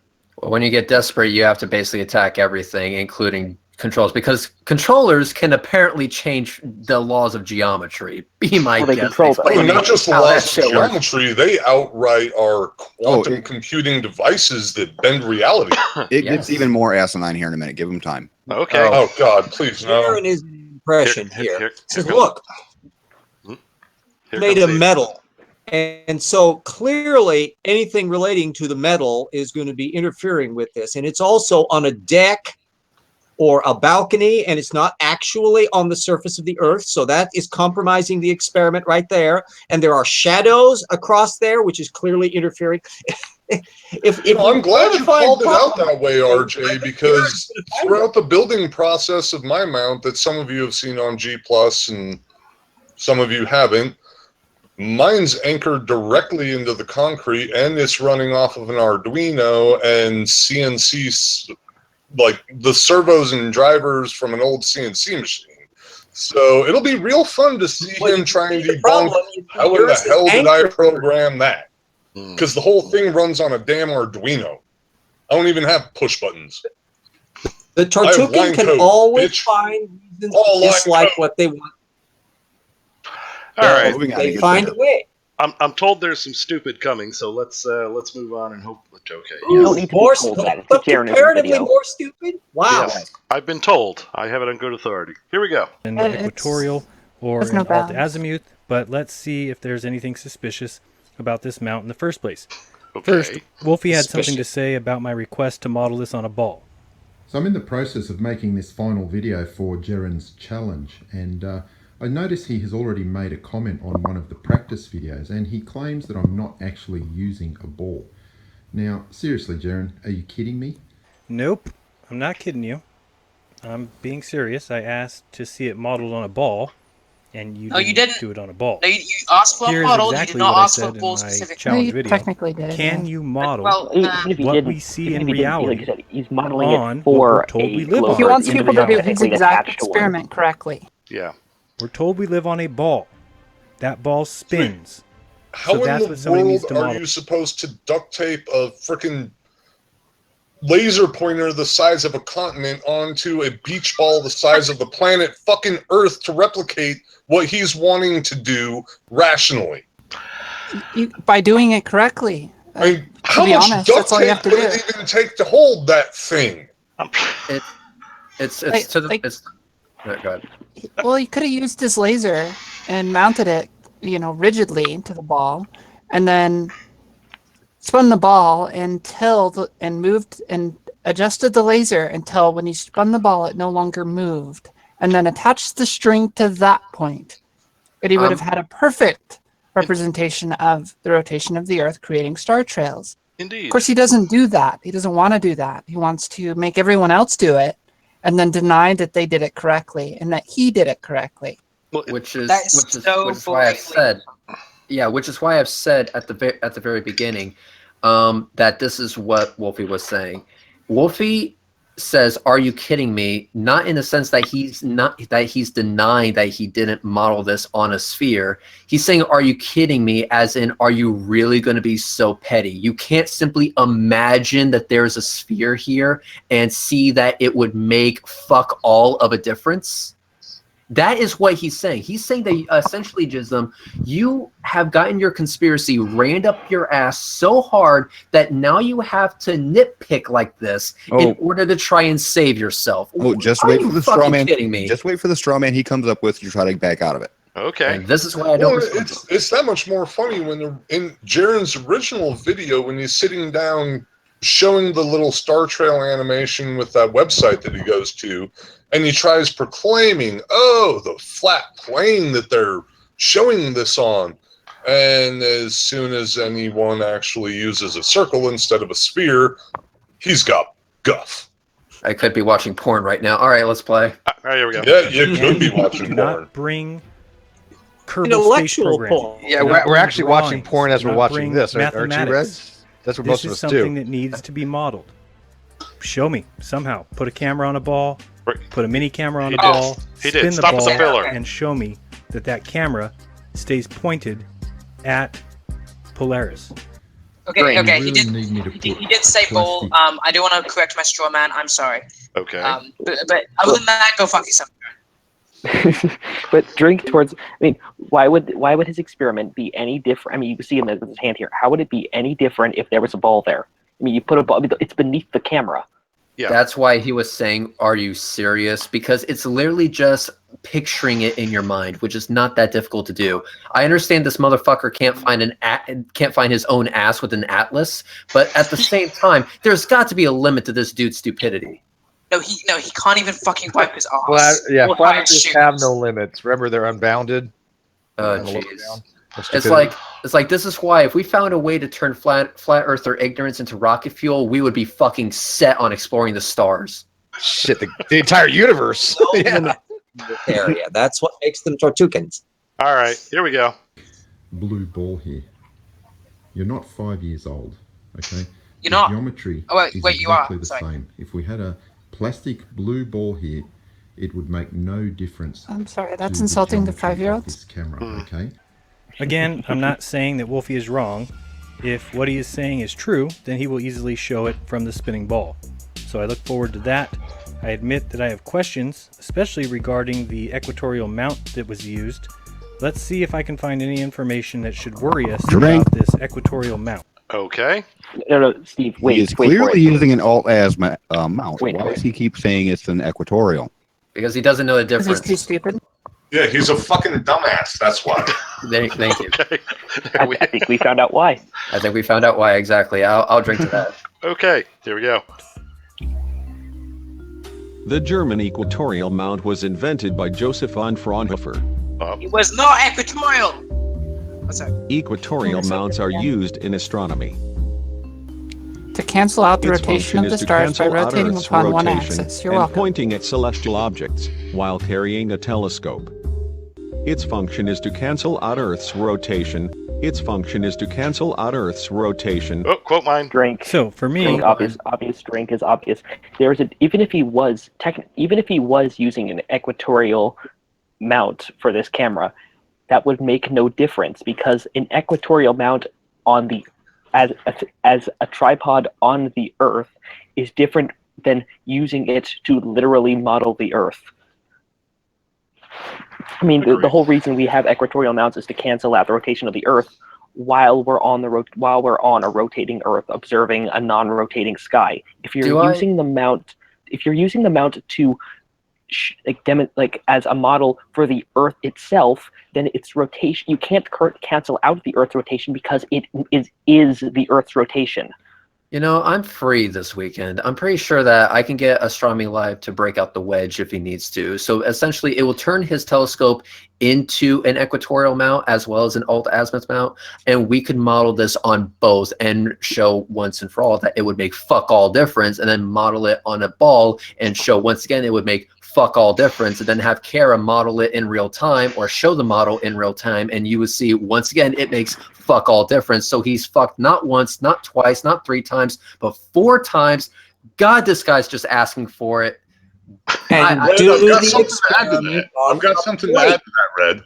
Let's make it even that much better, and let's obviously you guys are down in Florida. I'm up in Colorado, so we got a little bit of difference in our latitude. Why don't we pair up and make sure that it's even that much more undebunkable? And just to fuck around, invite me, and then I'll lecture about the 762 poll and about how it cannot fucking work on the sun. This would all be assuming that he actually accepts to show up to the Google Hang in the first place, because I want to Bill O'Reilly this shit and make it live. I want to let irony in his. I want to let myself out. All right, Red, you realize you're getting sucked into his bullshit, right? Think about this is why this was a really bad idea. I thought that we would be looking at puppies and kittens, but man, was I fucking wrong. Can I point out the unicorns in the show on screen? I'm sorry, what'd you say there, Sean? Can I point out the irony on the card on his screen? Yes, actually, that's a good point. Yes. That is pretty ironic. That irony scales through the just for profit. It is not just to impress everyone. This is just for profit. This is the definition of projection. Indeed. All right. Here we go. If I'm trying to model what we see in reality due to Earth's rotation, I would hope that we don't use a mount meant to cancel Earth's rotation. Yeah, Wikipedia states that it is a mount for instruments that compensate the rotation of the Earth by having one rotational axis parallel to the Earth's axis of rotation. Further down, it discusses an equatorial platform, which states that it allows items to track on an equatorial basis. Okay. Achieves this. All right, I'm not really going to be bashing Jism here because, quite frankly, we've already done that. He's obviously wrong about what type of mount was used. Can we skip this crap and get to what other assertions he has made, or is this literally what the entire video is about? I'm guessing this is the entire video, though I can't be. Oh my fucking god! Only he can fuck up this badly and stretch into 20 minutes. Yeah, he starts reviewing people's comments. Probably. Let's just get it over with, and then I can finally sell my list afterwards. All right, and maybe we'll adopt the minor stupid we just let slip by and only call drink on the major stupid. All right, here we go. By having a surface that pivots about a virtual polar axis. So yeah, I want to see it on a ball. Now, Wolfie had some issues with my example, a few good ones and some nonsense ones too. Here he claims that my string was not correctly aligned, and on second look it appears he was correct. So I've redone that, and the next part is total nonsense. He claims that my laser is not aligned with the north, and for someone who claims to know about math and angles, well, how does he not see that the globe is... Yes. You can see the longitude line right next to the laser. It is not lined up. That is true. It's not only not lined up, it's way the fuck Let off. him wait. Let him talk. All right, let him talk. Well, he just said Wolfie was wrong. The same as if here he would have stated that the laser is not aligned with the north, and yes, it is aimed for fuck's sake! What the fuck is that yellow line? What the fuck is that? Rotates a bit more. That's the axis of the axis of polar axis. Is Wolfie going to say? Yeah, no, not the way that it was in that image that he just showed. That was nowhere close to the axis of revolution. Yeah, go back to that image before. I mean, that was a good 50-degree angle. This is his interpretation of what that yellow line represented that Wolfie drew. He's such a moron. He's like drawing it from the base of the laser. Like, so what is Jeran colorblind? No, No, Jeran's he's just a fucking idiot or a liar or both. All right, He's fact blind. Yeah, we know what he's doing here. We just saw in good. They're so not You know, mutually. he's an idiot. We know he's a liar. I'm not doubting any of that. I'm just, for the love of God, that yellow line was nowhere even close to the axis of revolution of that globe that he's showing. I'm just like, dude, seriously. Look, I understand. At this point, he's just trying to push it. How much bullshit would the flat earthers that actually subscribe to my channel actually swallow? Oh, look, all of it? Wow, let's push the envelope even more. I'm gonna fuck up aligning lasers on a globe. They can't possibly believe this. They did? Oh, cha-ching! Jeran, the way we know the lasers are not properly aligned, and I mean, it's a bit hard to tell because you're looking at it from a strange angle, and it's obviously a curved surface. But no matter where it is, the laser should look pretty much parallel with the axis of the rotation of the Earth. I mean, technically, they're not going to be exactly parallel because obviously they're meeting at a point hypothetically at the top of the axis, but they should. But from this angle, they should look from an pretty edge view, parallel. yes. And because of the fact that they don't even look close in this, is the way you can tell that they're not properly aligned. Indeed. Here we go. Would be aimed like this, right? The red line. Is Wolfie going to state that it should be like the yellow line? What the fuck is the yellow line? I did the test again and made sure this time that I lined up the north and south. I super taped the laser so it wasn't going to move at all. I made sure Polaris was lined up exactly with the north-south axis, and we did the test again, and I got the same results.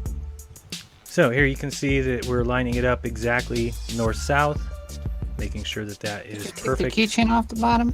And then we're aiming it up there, and you'll see it's kind of glistening off the screw that's up in the ceiling. And back down again. And now as we start to turn the globe just oh my a little God, bit, as soon as we that turn string it is a not hair, properly aligned. it's gone. Not even close. Completely off of. Yes, and we can see by the curve where it was actually where the axis of the globe actually That's why it's important to do this on a ball, and that's why I want to see it modeled. For all I know, I'm doing something wrong. And that's why he's but I obviously can't not get moving it more than maybe laser to stay 10, put 15 on degrees. Yeah, but fortunately, even doing that gives us enough of an arc to tell where the focal point would be from that arc. And oh fuck, are you talking math? No, Jack, you don't even need math. Just look at it. Mathematics. As I spin the globe. This is just a follow-up to the video I posted yesterday in response to Jeran's challenge. Oh, yes. You could tell that Jeranism, something else, another problem, is he didn't properly have the globe attached to the ground. You could tell because when he spins because he spins the globe one way, and when he spins it back, it doesn't end up where he started.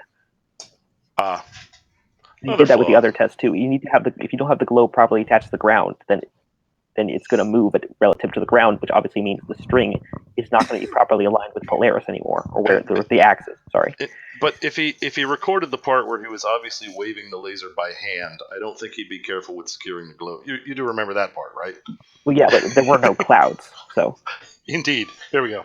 And the reason I'm making this video is that there are some people who are not understanding that the motion of the mount I use is identical to the motion that would be seen if the laser or the camera was fitted to a ball. We don't need to physically reproduce the entire ball, because all we need to do is correctly model the motion of that laser or the camera as it would occur on the ball. So let's just consider the Tropic of Cancer. Okay, but for some reason I feel like I need to say it again, that's great that you don't think modeling this on a ball is needed. When I was told about this issue, I too told the person that they were wrong, that easily the person would keep the same angle and that despite the spin, they would remain aligned with Polaris. It was when I tried to model it myself that I had those issues. Shit job so at that it. is why I asked for someone to model it on a ball. Jeran, again, we can read. Yes. Okay, drink. Oh, yes. Fred, you're up. I'm just going to say this, and then I recommend we just keep going after this. Just very quick. Okay. Maybe the problem is not the ball. Maybe it's you. Maybe the problem is you. Entirely you. People say it's not your fault. No, I'm not going to say it. It is entirely your fault. It's not me. It's you. It's totally you. Totally you. It's you. It's never been me. Fuck off. Okay, I'm done. All right, good enough. So what are you saying? Jeranism can't figure out how to wrap himself around a nice big ball? I'm saying he could fuck up a wet dream, okay? All right, moving on. Trails in reality, we're going to have the camera mounted on a tripod, And the latitude of that camera is not going to change because it's stationary on the ground as the Earth is rotating. So as the Earth rotates, it's remaining at the same latitude the whole time. In this case, let's assume it's the Tropic of Cancer. So we would have our camera or our laser like this, and it's going to be rotating around the Earth like that. Now, because the latitude is not changing, we are only concerning ourselves with that particular latitude. Now, if we look at the Earth from above, you can see that the Tropic of Cancer is actually a circle. In fact, every line of latitude is a circle. The further away you get from the equator, the smaller that circle becomes, but it's still a circle that is rotating. So let's remove all of the globe and... Okay. Do you guys think Wolfie felt like sort of insulted to have to actually explain that to people? Oh, yeah. I feel bad for him. Like, this is fucking simple geometry. And think of you're the a fucking skill. idiot and a retard and a dumbass, all three at once. If you really think that you need a ball, you really don't. Of course, Wolfie feels bad now, so now he has to go wait a week, and then he will do it again with a ball, and then he'll shove it up your ass that it will come out of your fucking mouth. But I mean, even for you, Jeran, even for you, I think you should be able to get that you do not need a ball. It's just a shame that Wolfie has to go home now and then do it with a ball. So you're a retard. But he did get it. It wasn't until he tried it, like you just said. Just a shit job in trying it. Yeah, indeed. And yeah, the fact that Wolfie didn't end every sentence with jackass is a credit to his, his presentation skills. Well, Wolfie's a nice guy. He's a really nice guy. I'm guessing. I would have ended every sentence with jackass. Very polite and very patient. I am not. Here we go. Only leave the specific line of latitude. My question here is, Wolfie, as you know, if you are on the Tropic of Cancer and head east, that to stay east we must constantly adjust. Our north is always changing. What? Could this be why What? No, that's on a flat Earth, you idiot. North, Drink. Oh my god. Actually, No. Cara has it. Cara has it. She called it. Okay, so now when you are on a globe, right? Cara, your voice go around. I guess he doesn't know the rules. Cara, your voice got really deep. Side bitch number 3. Shut the fuck up for a second. Okay, Cara, go ahead. While he is correct, if you're not on the equator, following a line of latitude will require some correction, left or right, as you move along. That is entirely irrelevant. Entirely. Indeed. That's it. It's irrelevant. Entirely. Yeah, but I do want to add that problem doesn't go away if you model on a flat Earth. You're going to have to turn a little bit. It only happens on a flat Earth. It's even more irrelevant because you're not moving anywhere if you're on the surface of the Earth and doing star trails. The Earth is moving, not you. Exactly. Well, you're moving with the Earth. You're not moving relative to the Earth. Yes, the Earth is spinning. And that's why it's irrelevant. You don't have to turn or do anything. Just stand still. How do you adjust your course if you're stationary? Yeah, Wolfie isn't doing this thing by like having the Earth stay still and him like racing around on a constant eastward course or something like that. Yeah, so that's why we said a dumb question. A stupid question from the outsider just to make sure that I have a clear image in my head on this one. Imagine that you have a telescope at the pole. It would be presumably, if you're going to point it to the pole star, it's pointing straight up. As you move towards the equator, you're going to be changing slightly the angle of that telescope as it is relative to the surface of the Earth. Am I correct? Yes, and it's actually directly proportional to your latitude. So whatever your latitude is, that's how could that possibly be true on a flat Earth? It doesn't. That would be another.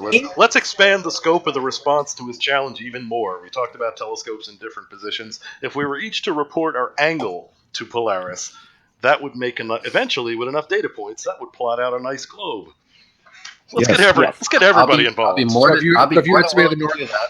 So if you estimate the North Pole, and the maximum angle would be at the equator, and then when you are over the equator, you of course have to turn the effing telescope around because you can't see the pole star as you move south. Yes, yeah, you have to start focusing on the southern pole. Another nail in the coffin for the flat Earth. It's a surprise of literally nobody besides the idiots. Why would you not? You just need 3 data points: one at the pole, one at the equator, 145 degree. Boom. Done. Yep. Agreed. All right. Well, let me know when the mission is. Okay, here we go. My laser's not staying put on Polaris, but your equatorial mount is correcting for this? I Alt think has. maybe, perhaps, yes, kinda.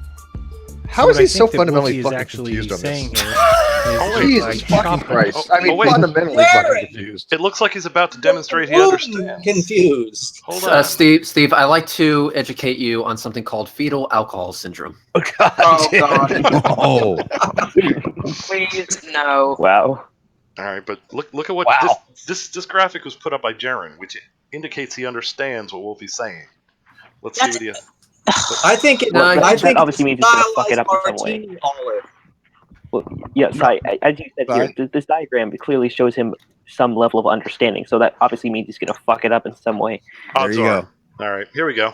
Off the globe, basically at the Tropic of Cancer. Right. That circle there, that plane of a circle, rotating, going around the Earth's axis, is equal to the motion that we would experience on Earth. Right. To So me, you what do he's understand. describing and showing is a carousel, as if the top plane of this semisphere is rotating like a carousel. Let's see. No. And what that's No, it's going rotating to like a leave top. us with is essentially a circle like this. And the circle is rotating about a central point. That's the fixed single point of latitude rotating. See, now I'm confused. We don't course you live How can he be confused? He gave you a visual aid. on that flat there. You're thinking of a carousel. I have to where interrupt like for a this, second but real quick. Okay, Andy, you're up. Cara, are you trying to mind screw a bunch of us with a potential topological image? Or there we go. Hey, SI, A little bit more you better motion. switch to her screen. Awesome. I was just waiting for some, Tauruses to start going all over. Cara, Yeah, SI, could you show our screen? Yeah, Cara, you want to hear? Okay. Let me give you the big screen again. Oh, sure. Nobody Trying told to me there was. hypnotize us. Nobody told me there was coolness going on. Okay. There. So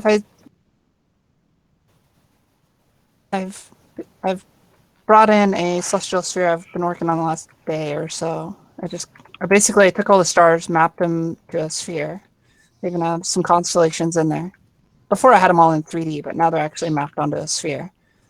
Placed a plane at the bottom, plane at the top to represent the two celestial poles.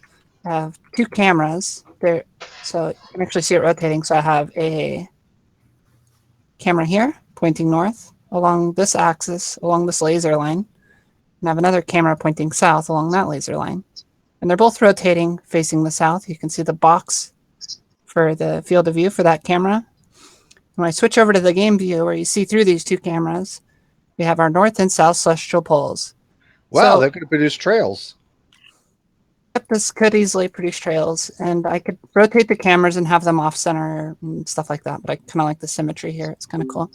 Indeed. But like when you look at this, it's entirely intuitive to say, yep, that's a ball, that's a laser pointing to the north, that's pointing to the south, there's an axis cutting to the center. When you zoom out, there's a celestial sphere around it with constellations mapped onto it. So there's really nothing that's non-intuitive here, and there's no reason this isn't a valid explanation for what we're seeing. But of course, Jeran denies all. Well, you see, Cara, you didn't aids do it in in your general. backyard. You did it on your computer instead, which means it's invalid automatically. And I did it Oh no, live. you didn't do it in your room. No. Yeah, it's not in my room, therefore it's invalid. Even though I could 3D print this model, theoretically, and have it in my living room. Jeran said that you can't use computer models because he knows that his experiment is flawed, and he knows that computer models will shit on his parade. So because computer models don't screw up the geometry. They do not. Exactly. They do not. He knows his experiment is flawed. Which is why for some people like me and Astronomy Live who actually do understand the geometry, and Cara, who is very good at modeling this shit in her computer, we would do both at the exact same time and show that both of them shit on his parade. So this is because when I shove shit up Jism's ass, I want to make sure that's not one pile of crap that he has spewed out before. I want to make sure that I can take it, break it into little pieces, just to make the strain last just a little bit longer. and please have me in it. I just want to confront him about always showing videos of the seven pole, and I want to tell him, hey, dipshit, it exists. You're showing it, but you're not acknowledging it, and I've seen it. I see it every night. So, go fuck yourself. So exactly. Yeah, you get to see Alpha Centauri. It's in the southern hemisphere. We in the north can't see it. It is a pointer towards the Southern Cross, which points down towards the SCP, and Alpha Centauri is a beautiful star. Well, combination of stars, and it is very pretty. Culture, why don't you just admit there is no southern hemisphere and that you were part of the Illuminati? I mean, you might just come out and say it. All right, fine. I am a Freemason. Freemason 5. All right. And that's going to be quote mined. So thank you. For my Mason. No Freemasons for me. Yes. Actually, no. I challenged Jism. Download this 3-hour-long video just to fuck with your computer, and then cut my words out, and then put that up so that I can get publicity. Look at Cara's model. I mean, this is a perfect representation of what we actually do see. That is really good, Cara. Yep. See, Cara's kind of amazing at this, but of course Jism won't accept it because he's an idiot. Where do you get a bitmap, or what map do you use for the stars to map it on a celestial sphere? Where do you download that at? I downloaded it as a CVS file, so this is actual star map data. I could load in 200,000 stars if I wanted to. In a CVS file? I wonder can you do that in Blender? If you wrote a Python script for it, sure. I'm actually reading the file and plotting the stars in 3D space. That's awesome. I mean, the fact is, Jism, you have to understand something. We have a lot of people, brilliant people who are more than happy to tell you where you're getting this stuff wrong. I'm more than happy to tell you you're getting this stuff wrong with a shitload of profanity, but I'm still happy to do it. And here you are taking all this basically free answers and you're shitting on it, saying it's not good enough. It's not good enough, which is why I want to not only answer your question in one way, I want to answer it in 4 different ways, mainly because I want to see what kind of excuses you'll come up with, because I know you're really good at coming up with bullshit on the fly. You have a really good talent for that. So please come on into my hangout. Let's do this thing and let's see what excuses you come up with. Hey, Reds. Also, Southern Sister Paul. If Jism has such a following, I'm sure he has some computer literate people. How come he can't use the similar software, whether it be Unity or whatever modeling software that he wants to use, to demonstrate how something like this would be observed on a flat Earth? How come nobody's ever been able to do that for him? Because he can fuck up an anvil. For the same reason that you're never going to get a detailed flood geology, or you're never going to get the Book of Mormon to match up with pre-Columbian history. You can't never make the data fit if it ain't ever going to be true.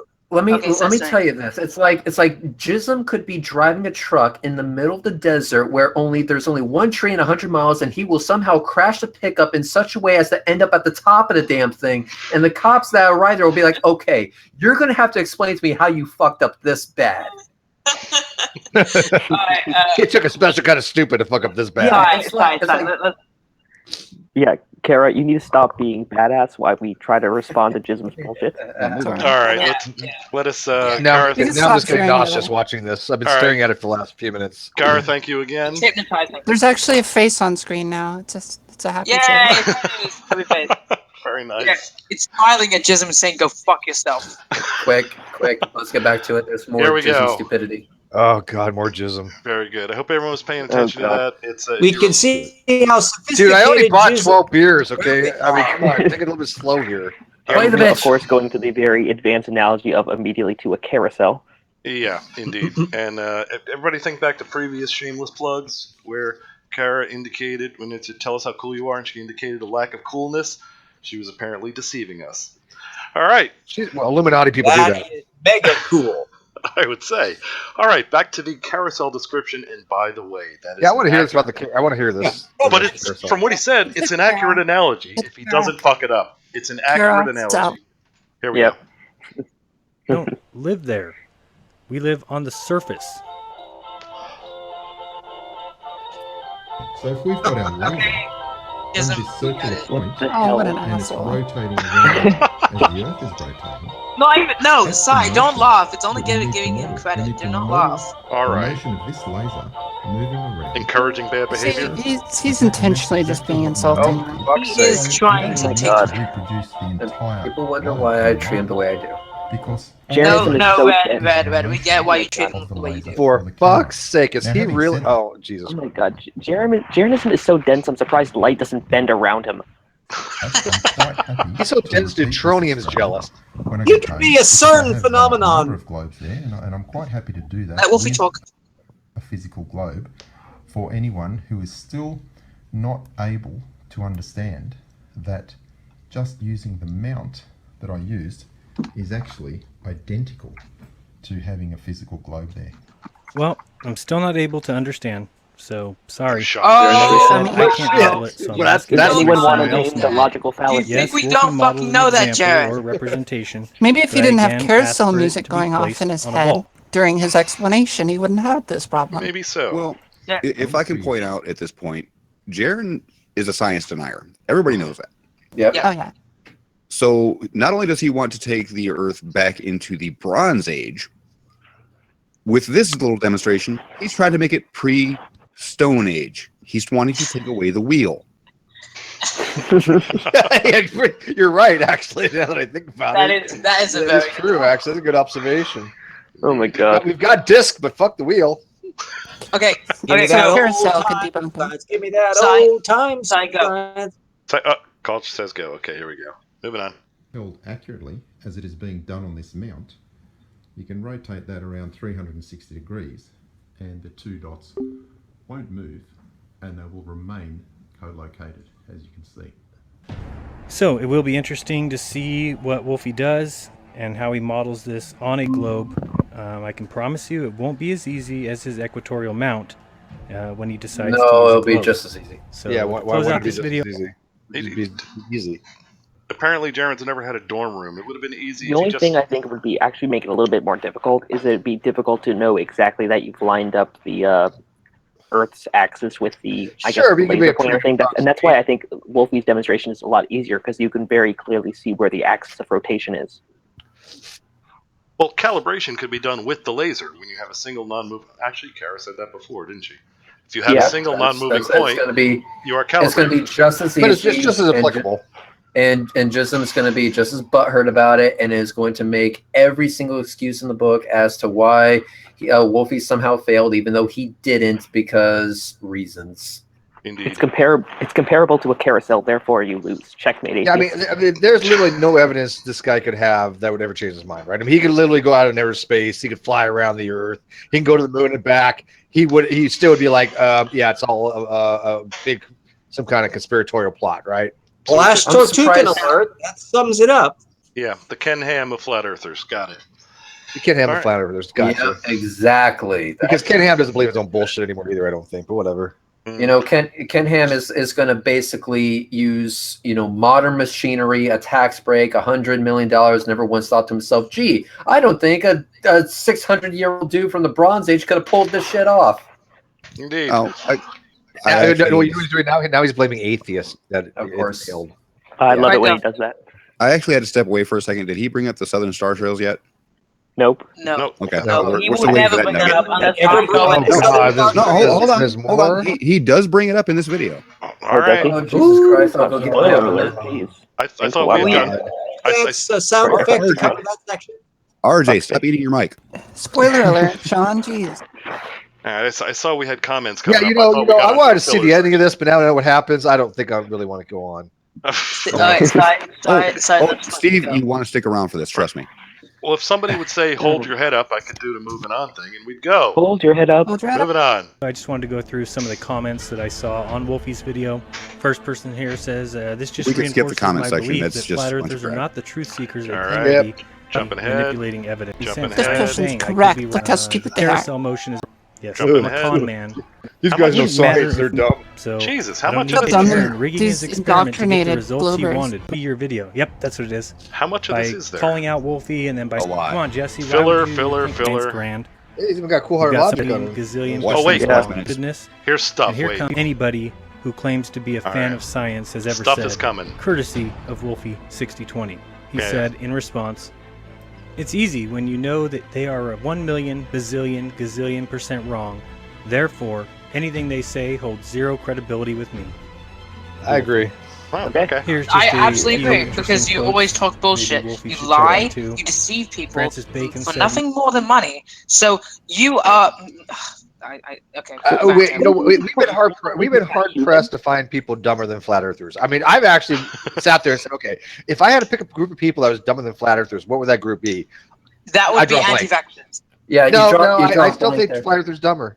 I do. I'm Hang on. sorry. And let me call a drink right here. Let me call a drink right here with this quote that Jism conveniently shows on the screen.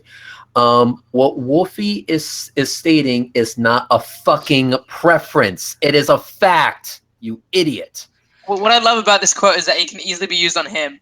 Yes. Exactly. The irony meter. That's true. Standard of human. He wants the in fact, Yeah, the irony is not lost upon us. Indeed. All right. If I can put in the point that Jeran, extreme case of wrong, the method that he uses to do it is exactly the same method that everybody who believe things that are really, really, really not true use. They have an ability to parse their data set. They never think through what they think happened with the data they do pay attention to, and they don't really ever allow anything to change their mind. Once you have a mind that can do that, it gives you an infinite capacity to rationalize away anything. And although the content of Jeranism is particularly dumb, he is no different than an intelligent design guy that is a professor at Berkeley, like Philip Johnson was. They just have a different set of content, but the method is the same. RJ, I got a request. Mm-hmm. Can you turn the gain on your mic down? You are peaking really bad. Yeah, you're really peaking. Oh, I'm sorry. All right, while you're fixing that, let's continue on with this crap. Here we go. Man prefers to believe what he prefers to be true. And he also said, if a man will begin with certainties, he shall end in doubts. But if he will be content to begin with doubts, he shall end in certainties. Aristotle said, be a free thinker and don't accept everything you hear as true. Be critical and evaluate what you believe in. Oh yeah, Steve well, Jeran, Wozniak said, all these you need quotes, the kind of all these quotes objectivity can be used on you. That makes you forget I'm everything sure, you've heard. and I'm sure all those Clear people the thought the table Earth was and round. do So a factual just study saying. like a scientist would. And lastly, Freeman Dyson said, the reason why new concepts in any branch of science are hard to grasp is always the same. Contemporary scientists try to picture the new concept in terms of ideas which existed before. Or just stick to all the facts that you already know are true. And remember the quote by Albert Einstein, if the facts don't fit the theory, change the facts. Quote Bullshit. line. Well, this person here you know, says, yes. Okay, let's skip all the comments section and quote mine can't wait for because Jeranism's hour-long shut that shit up. bitch, pathetic excuse response video. Here we've got somebody super. Jesus Christ! How much is there? Not like you because you live in this echo chamber called Flat Earth. Hi, Mom. Jesus Christ! How much of his video is he dedicating to comments? Jeez. He's a master of filler. It's called filling for watch minutes. Yeah, filling for watch minutes. We're not taking small increments here, by the way. I hope I'm not missing anything. Goes at it for a while. I do hope I'm not missing anything. It's like 8 or 10 minutes, isn't it? Just about. I hope we're not missing anything important. No, it's just crap. Did I just say that? Skip the crap. Did I just say that? Thank you. We might actually get somewhere now. Miss anything important? All right, here we go. He's a 5-year-old. Some revolutionary new science? No, I don't think he's so. deceiving people on purpose with his. You can just assume no one. So that he It can doesn't revolve. tell the that's world point. the Earth is flat when it's really not. Makes a lot of sense.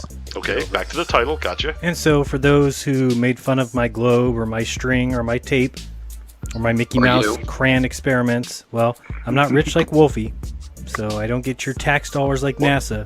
What? We're done? If you'd like to contribute towards me continuing to research what we were all taught, We've got minutes left. Facts, well, check out my Research Patreon, that flat Earth. patreon.com/Jeranism, or you can donate via PayPal, paypal.me/Jeran.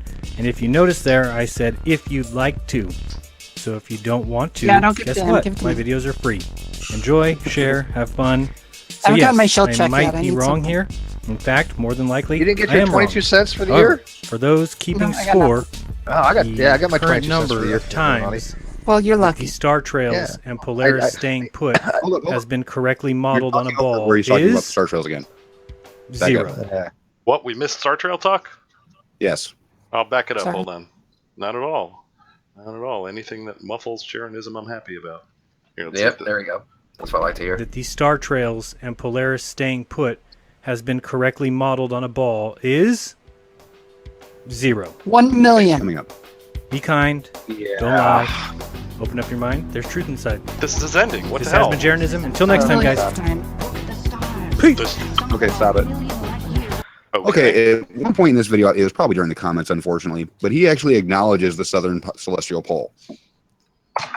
But doesn't explain how it works on flat Earth. You're not going What to did you say about it? By the way, he said he acknowledges that it actually exists. Okay. I'm going to. How can it exist on a flat Earth? Exactly. Red, promise me sometime this weekend, if you get into a thing with Jeran, invite me. I will lecture him on this dumb shit. By the way, I will lecture him. Cystric, I want you to know how bad you fucked with me just a few minutes ago, because I'm well, actually right now I'm looking at your little screen, looking at the time, and it says like almost 3 a.m. and I was like, where the fuck did the last 3 hours go? Yeah. Then I realized that you're Eastern time. Yeah, Just FYI, thank you for fucking with me. I enjoyed that, because I was like, I thought I literally lost 3 hours of my life more to this than I already had lost. Well, think of me out here at the coast. You're going to be losing a lot more of your life to this dumb shit soon. And yeah, like I said, it's one of these things where he fucks up so badly, and he's just has a shitload of filler for money, of course, because that's how it is.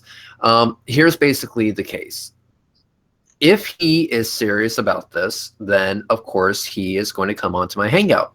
I will model it in the same exact way that Wolfie did, because we have both mounts at our disposal, courtesy of Astronomy Live. They're not equatorial mounts. Are they? You have a club? No. I have both. Okay. Equatorial and alt-az. I can do both, and guess what? The same shit will work. Why does he think it's going to matter, though? What is his reasoning? I don't know, and that's the point, because I will show. He thinks that if you use an equatorial mount, that somehow means the Earth isn't rotating. It means that if you use it to rotate, what's not rotating the Earth. Because he is a fucking idiot. I don't see how it can make a bit of difference. You could just say that and that'll work, which is why I would say that I will do it on both, and I will do it on a ball, and Cara will model it in her program, and all 4 of them will fuck his shit. And please include me. I really want to lecture him on silliness. Also, I don't know if anyone noticed, Jeranism is already shifting the goalposts. He needs to accept my invite. Yeah, but he said before that his challenge was to model it on a ball, and if you saw his thing before, he said someone has to correctly model it on a ball. So now he gets to decide what correctly means. Yeah, it's arbitrary to him. Yeah. Oh, so he's going to be the judge. Well, in that case, nothing's going to work because the Earth is flat. Checkmate. Indeed. All right. Well, what do you think? We got 4 more minutes. Is it just going to... It's anyone another seen the end of song from this? somebody else. It's probably just the song. Okay. If we can skip the song, that'd be great. Okay. I want to tell this to Red. Say what you're gonna say and get the fuck out. You don't do that to me, bitch. That's not how this works. Yeah, I do. Shut up. No, Well, actually, this is Cystrike's channel, so he has the right to say that's not that. how it works in here, man. All right, so you say what I just said. We cannot. By protocol, there have been no shameless plugs yet, so no one can get ejected. That's just the way things are set up. There's nothing I can do. All right, so this is all song. Has anyone seen this one? Is it all song till the end? It's all song till the end. I see no reason to torture everybody with that. Here, Thank you. Know what? you. No. Here's a palate cleanser. There you go. All right, there. Hopefully that will help scrub out some of the bullshit you've had to sit through. Yes. And I gave the opening apology. Now will be the closing apology. I'm terribly sorry you were all exposed to that crap. Yeah. Alrighty. Well, although my offer still stands, I just wonder if he's actually going to accept it. Well, I can already tell you he won't, because his challenge, the Hangout thing, was a reward for proving him wrong. It's first he wants a video. That's what he says. So you may end up with nothing, because one of the things that you've seen he does is move the goalpost, right? What's the other? When he's absolutely proven to be high, he just disappears on a subject and acts like it never happened. Like, remember his explaining? That's why I wanted to do it in the live Google Hangout. because that way I could real time debunk him and real time call him out on moving the goalpost. That's what I want to do. I essentially don't want to get into a shit stirring contest with him where I have to make video on top of video and stretch this out for weeks upon weeks when I can get it all done in a 2-hour hangout, prove to everyone that he's a fucking idiot, and then he'll delete those videos or just keep them up and just pretend like the ass kicking he got never happened. Can you just delete his channel, please? That's I don't think he'll go. He's put himself behind a safety wall of requiring a video first, and that he will judge said video to determine if he'll allow a hangout. Well, I will go ahead and take a picture of it, and email it to him, and he can judge that. Okay. Alrighty. Well, that I believe that about wraps it up. Congratulations, everyone. No one has died from alcohol poisoning, as far as I can tell, although Dev did disappear rather mysteriously. Dev has been silent, yes. Dev would be a release at this point. I do hope He has died from the stupidity. All right, let us. I don't know how you guys do this all the time, especially Reds. My heart bleeds for you, man. I don't know how you do it. I just don't. I mean, it's bad enough with the younger creationists, but God, flat earthers take it to a whole new level of dumb fuckery. Really? All right. Let's see. Jason in the public chat said, apparently it's plug and pug time. So everybody be prepared to say how cool you are. Okay, sounds good. Let's see who's first. Steve, tell us how cool you are and what you do, as if anybody doesn't know. I have a 10-inch penis. Well, 10.5, but that's why. Well, give it back to the owner. Anyone that opens with that is a liar. Well, do you want verification? I'll do it off there. No, I don't. I measure in millimeters. I do. It sounds more impressive. Because I don't believe you. Yeah, well, like I said, measuring millimeters, it sounds really good.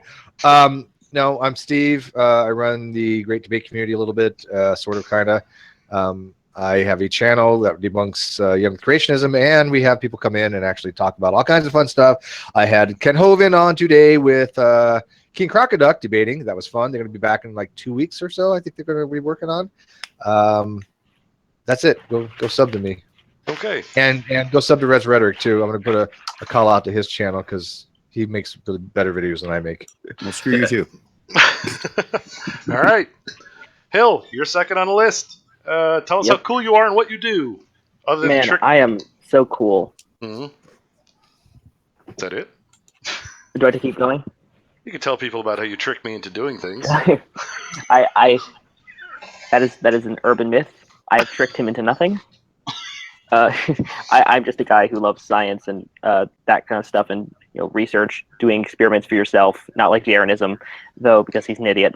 And I have a few projects in the works, including apparently now modeling this on a sphere. So look for that in the future. Alrighty, that sounds fairly cool to me. And as for not tricking me into doing stuff, I seem to recall finding myself in a really dumb movie called Is Genesis History? You all know you wanted to see that deep down. And standing on a beach for the sunrise at the equinox. So there's two. Yeah. All right, very good. Cara, is up to you. Tell us how cool you are, and no deceiving us, because we've seen examples of your coolness during this very show. You're up. Well, I feel like I've already done my bit then. I was impressed. Okay, well, I'm Cara. I do models, I like doing 3D models and stuff. I built one today while in this hangout. I basically reproduced his experiment accurately in real time. Runs at 60 frames a second. Indeed. So it proves him wrong 60 times every second. Alrighty then. Rapid fire asking. All right, Caltzer, how cool are you and what do you do? The thing that makes me cooler than all of you assholes is that I live in the southern hemisphere. So screw all of you. I live in the southern hemisphere, and I'm part of the conspiracy. Yeah, but at least we don't got to staple our feet to the floor. I get paid very generously by the New World Order to tell you guys what way the stars move. Okay.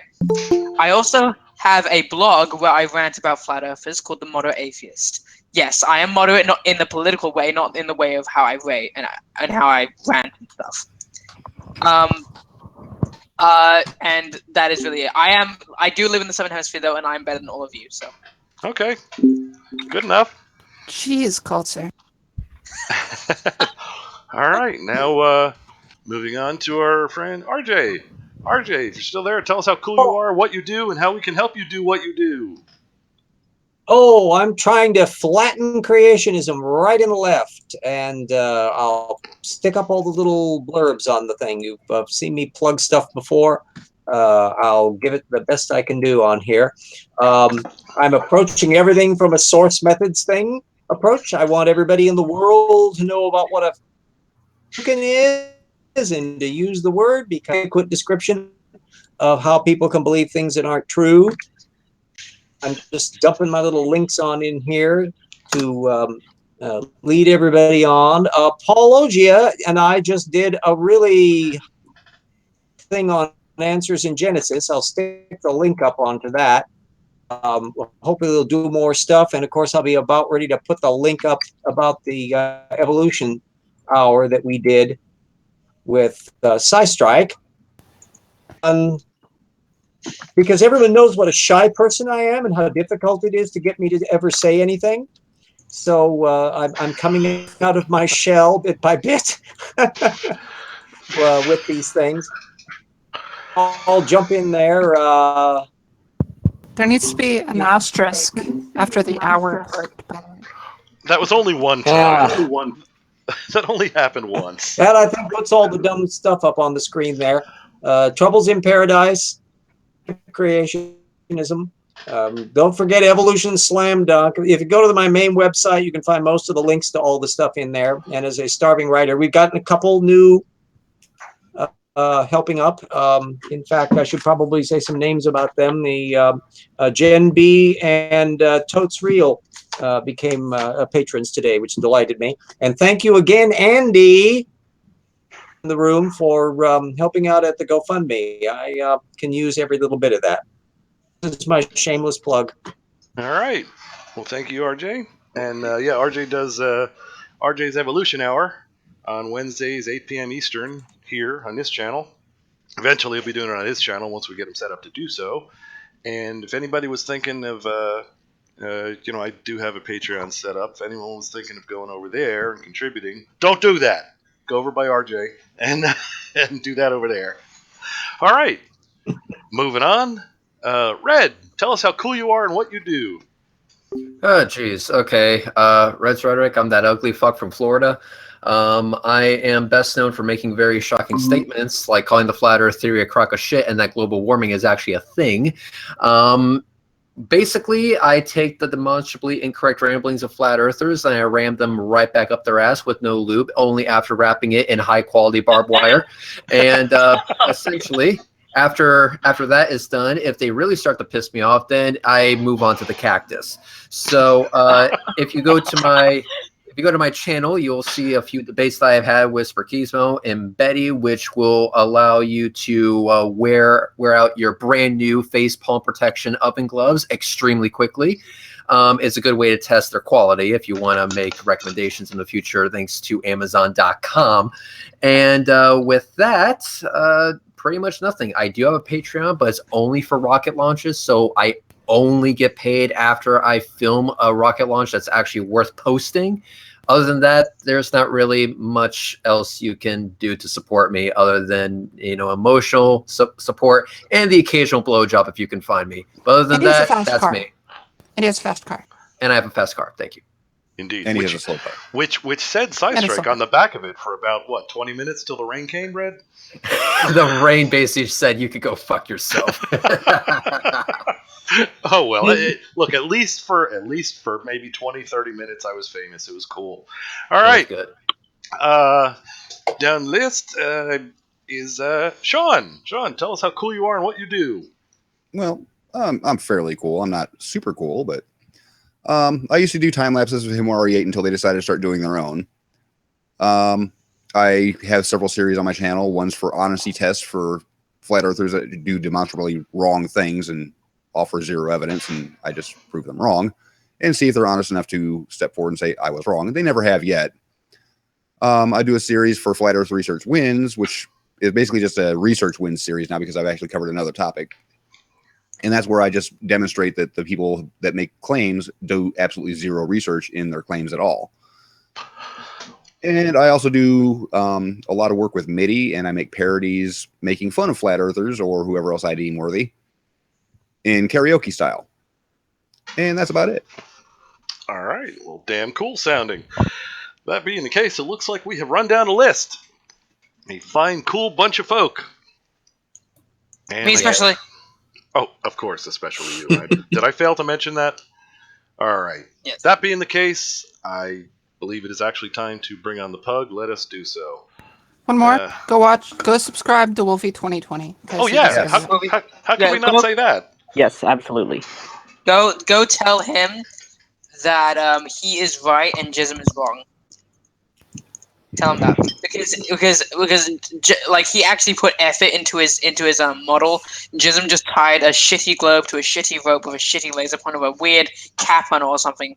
So tell him he's better than Jism. One other person that we haven't really brought up much in this hangout is Goudsmits. I'm going to link his channel in the chat. Go subscribe to him. He actually met Jeran's challenge with a globe, and Jeran left a comment saying it didn't count. Oh, for fuck's sake. All right. Gotta see that. Very good. Sean, message me that some other way so I can copy it into the description for later. Yes, I know I should be able to cut and paste right now, but you bastards were calling beer every 3 seconds. All right. Drink. It's Here we go. All right. Thank you, everybody. Thank everybody in the public chat. Couldn't do without you. And here comes the closing. Everybody just do some babbling amongst yourselves. Here we go. Be sure to finish your alcoholic beverage. Mumble, grumble. Here's the title I screwed up. How'd I get that wrong? Grumble, mumble. But there isn't any intelligence on Flat Earth, ever. There didn't seem to be. Not a whole Man, lot. I only made it anyway. through 4 beers, man. I was like, what the hell was the after show? All right, there's a happy bug. No, I'm serious. Where the hell's the after show? I'm not done yet. Oh, I am. Have a good night, people. Good night, Red. Thanks for joining. Good night, Red. Yeah, it's like 6 o'clock in the morning. No, it's 3 o'clock in the morning. Buster, do we have an after show? Buster has his own channel, doesn't he? If not, you should get Buster's own channel.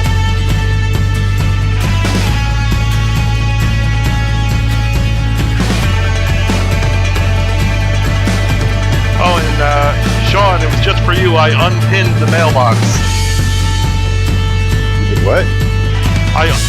It was just. Hold on. Let me cut down the volume over here. It was just for your benefit that I unpinned the mailbox from the shared screen. Remember last time it was annoying you that I had over 100 unread emails? Yeah. I took that off the taskbar just for you. Well, thank you. Steve, you have a good night. You too, sir. Remember, kids, stay in school. Don't become a Jeranism. Oh no, certainly not. There'll be none of that. Stay in school or else.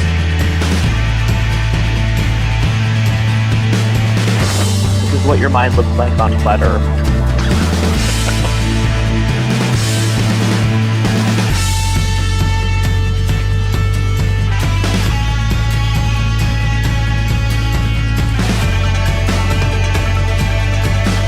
You might just hear that Buster's smile looked like he's thinking, you will never guess what I just did in your shoes. He's got to lick himself, actually. No, that's the. That's like happy. That's the holy shit. I have a tail face. Pretty sad. Buster's smarter than most Flat Earth. Actually, all of Flat Earth are good. Combined. He doesn't lie to you.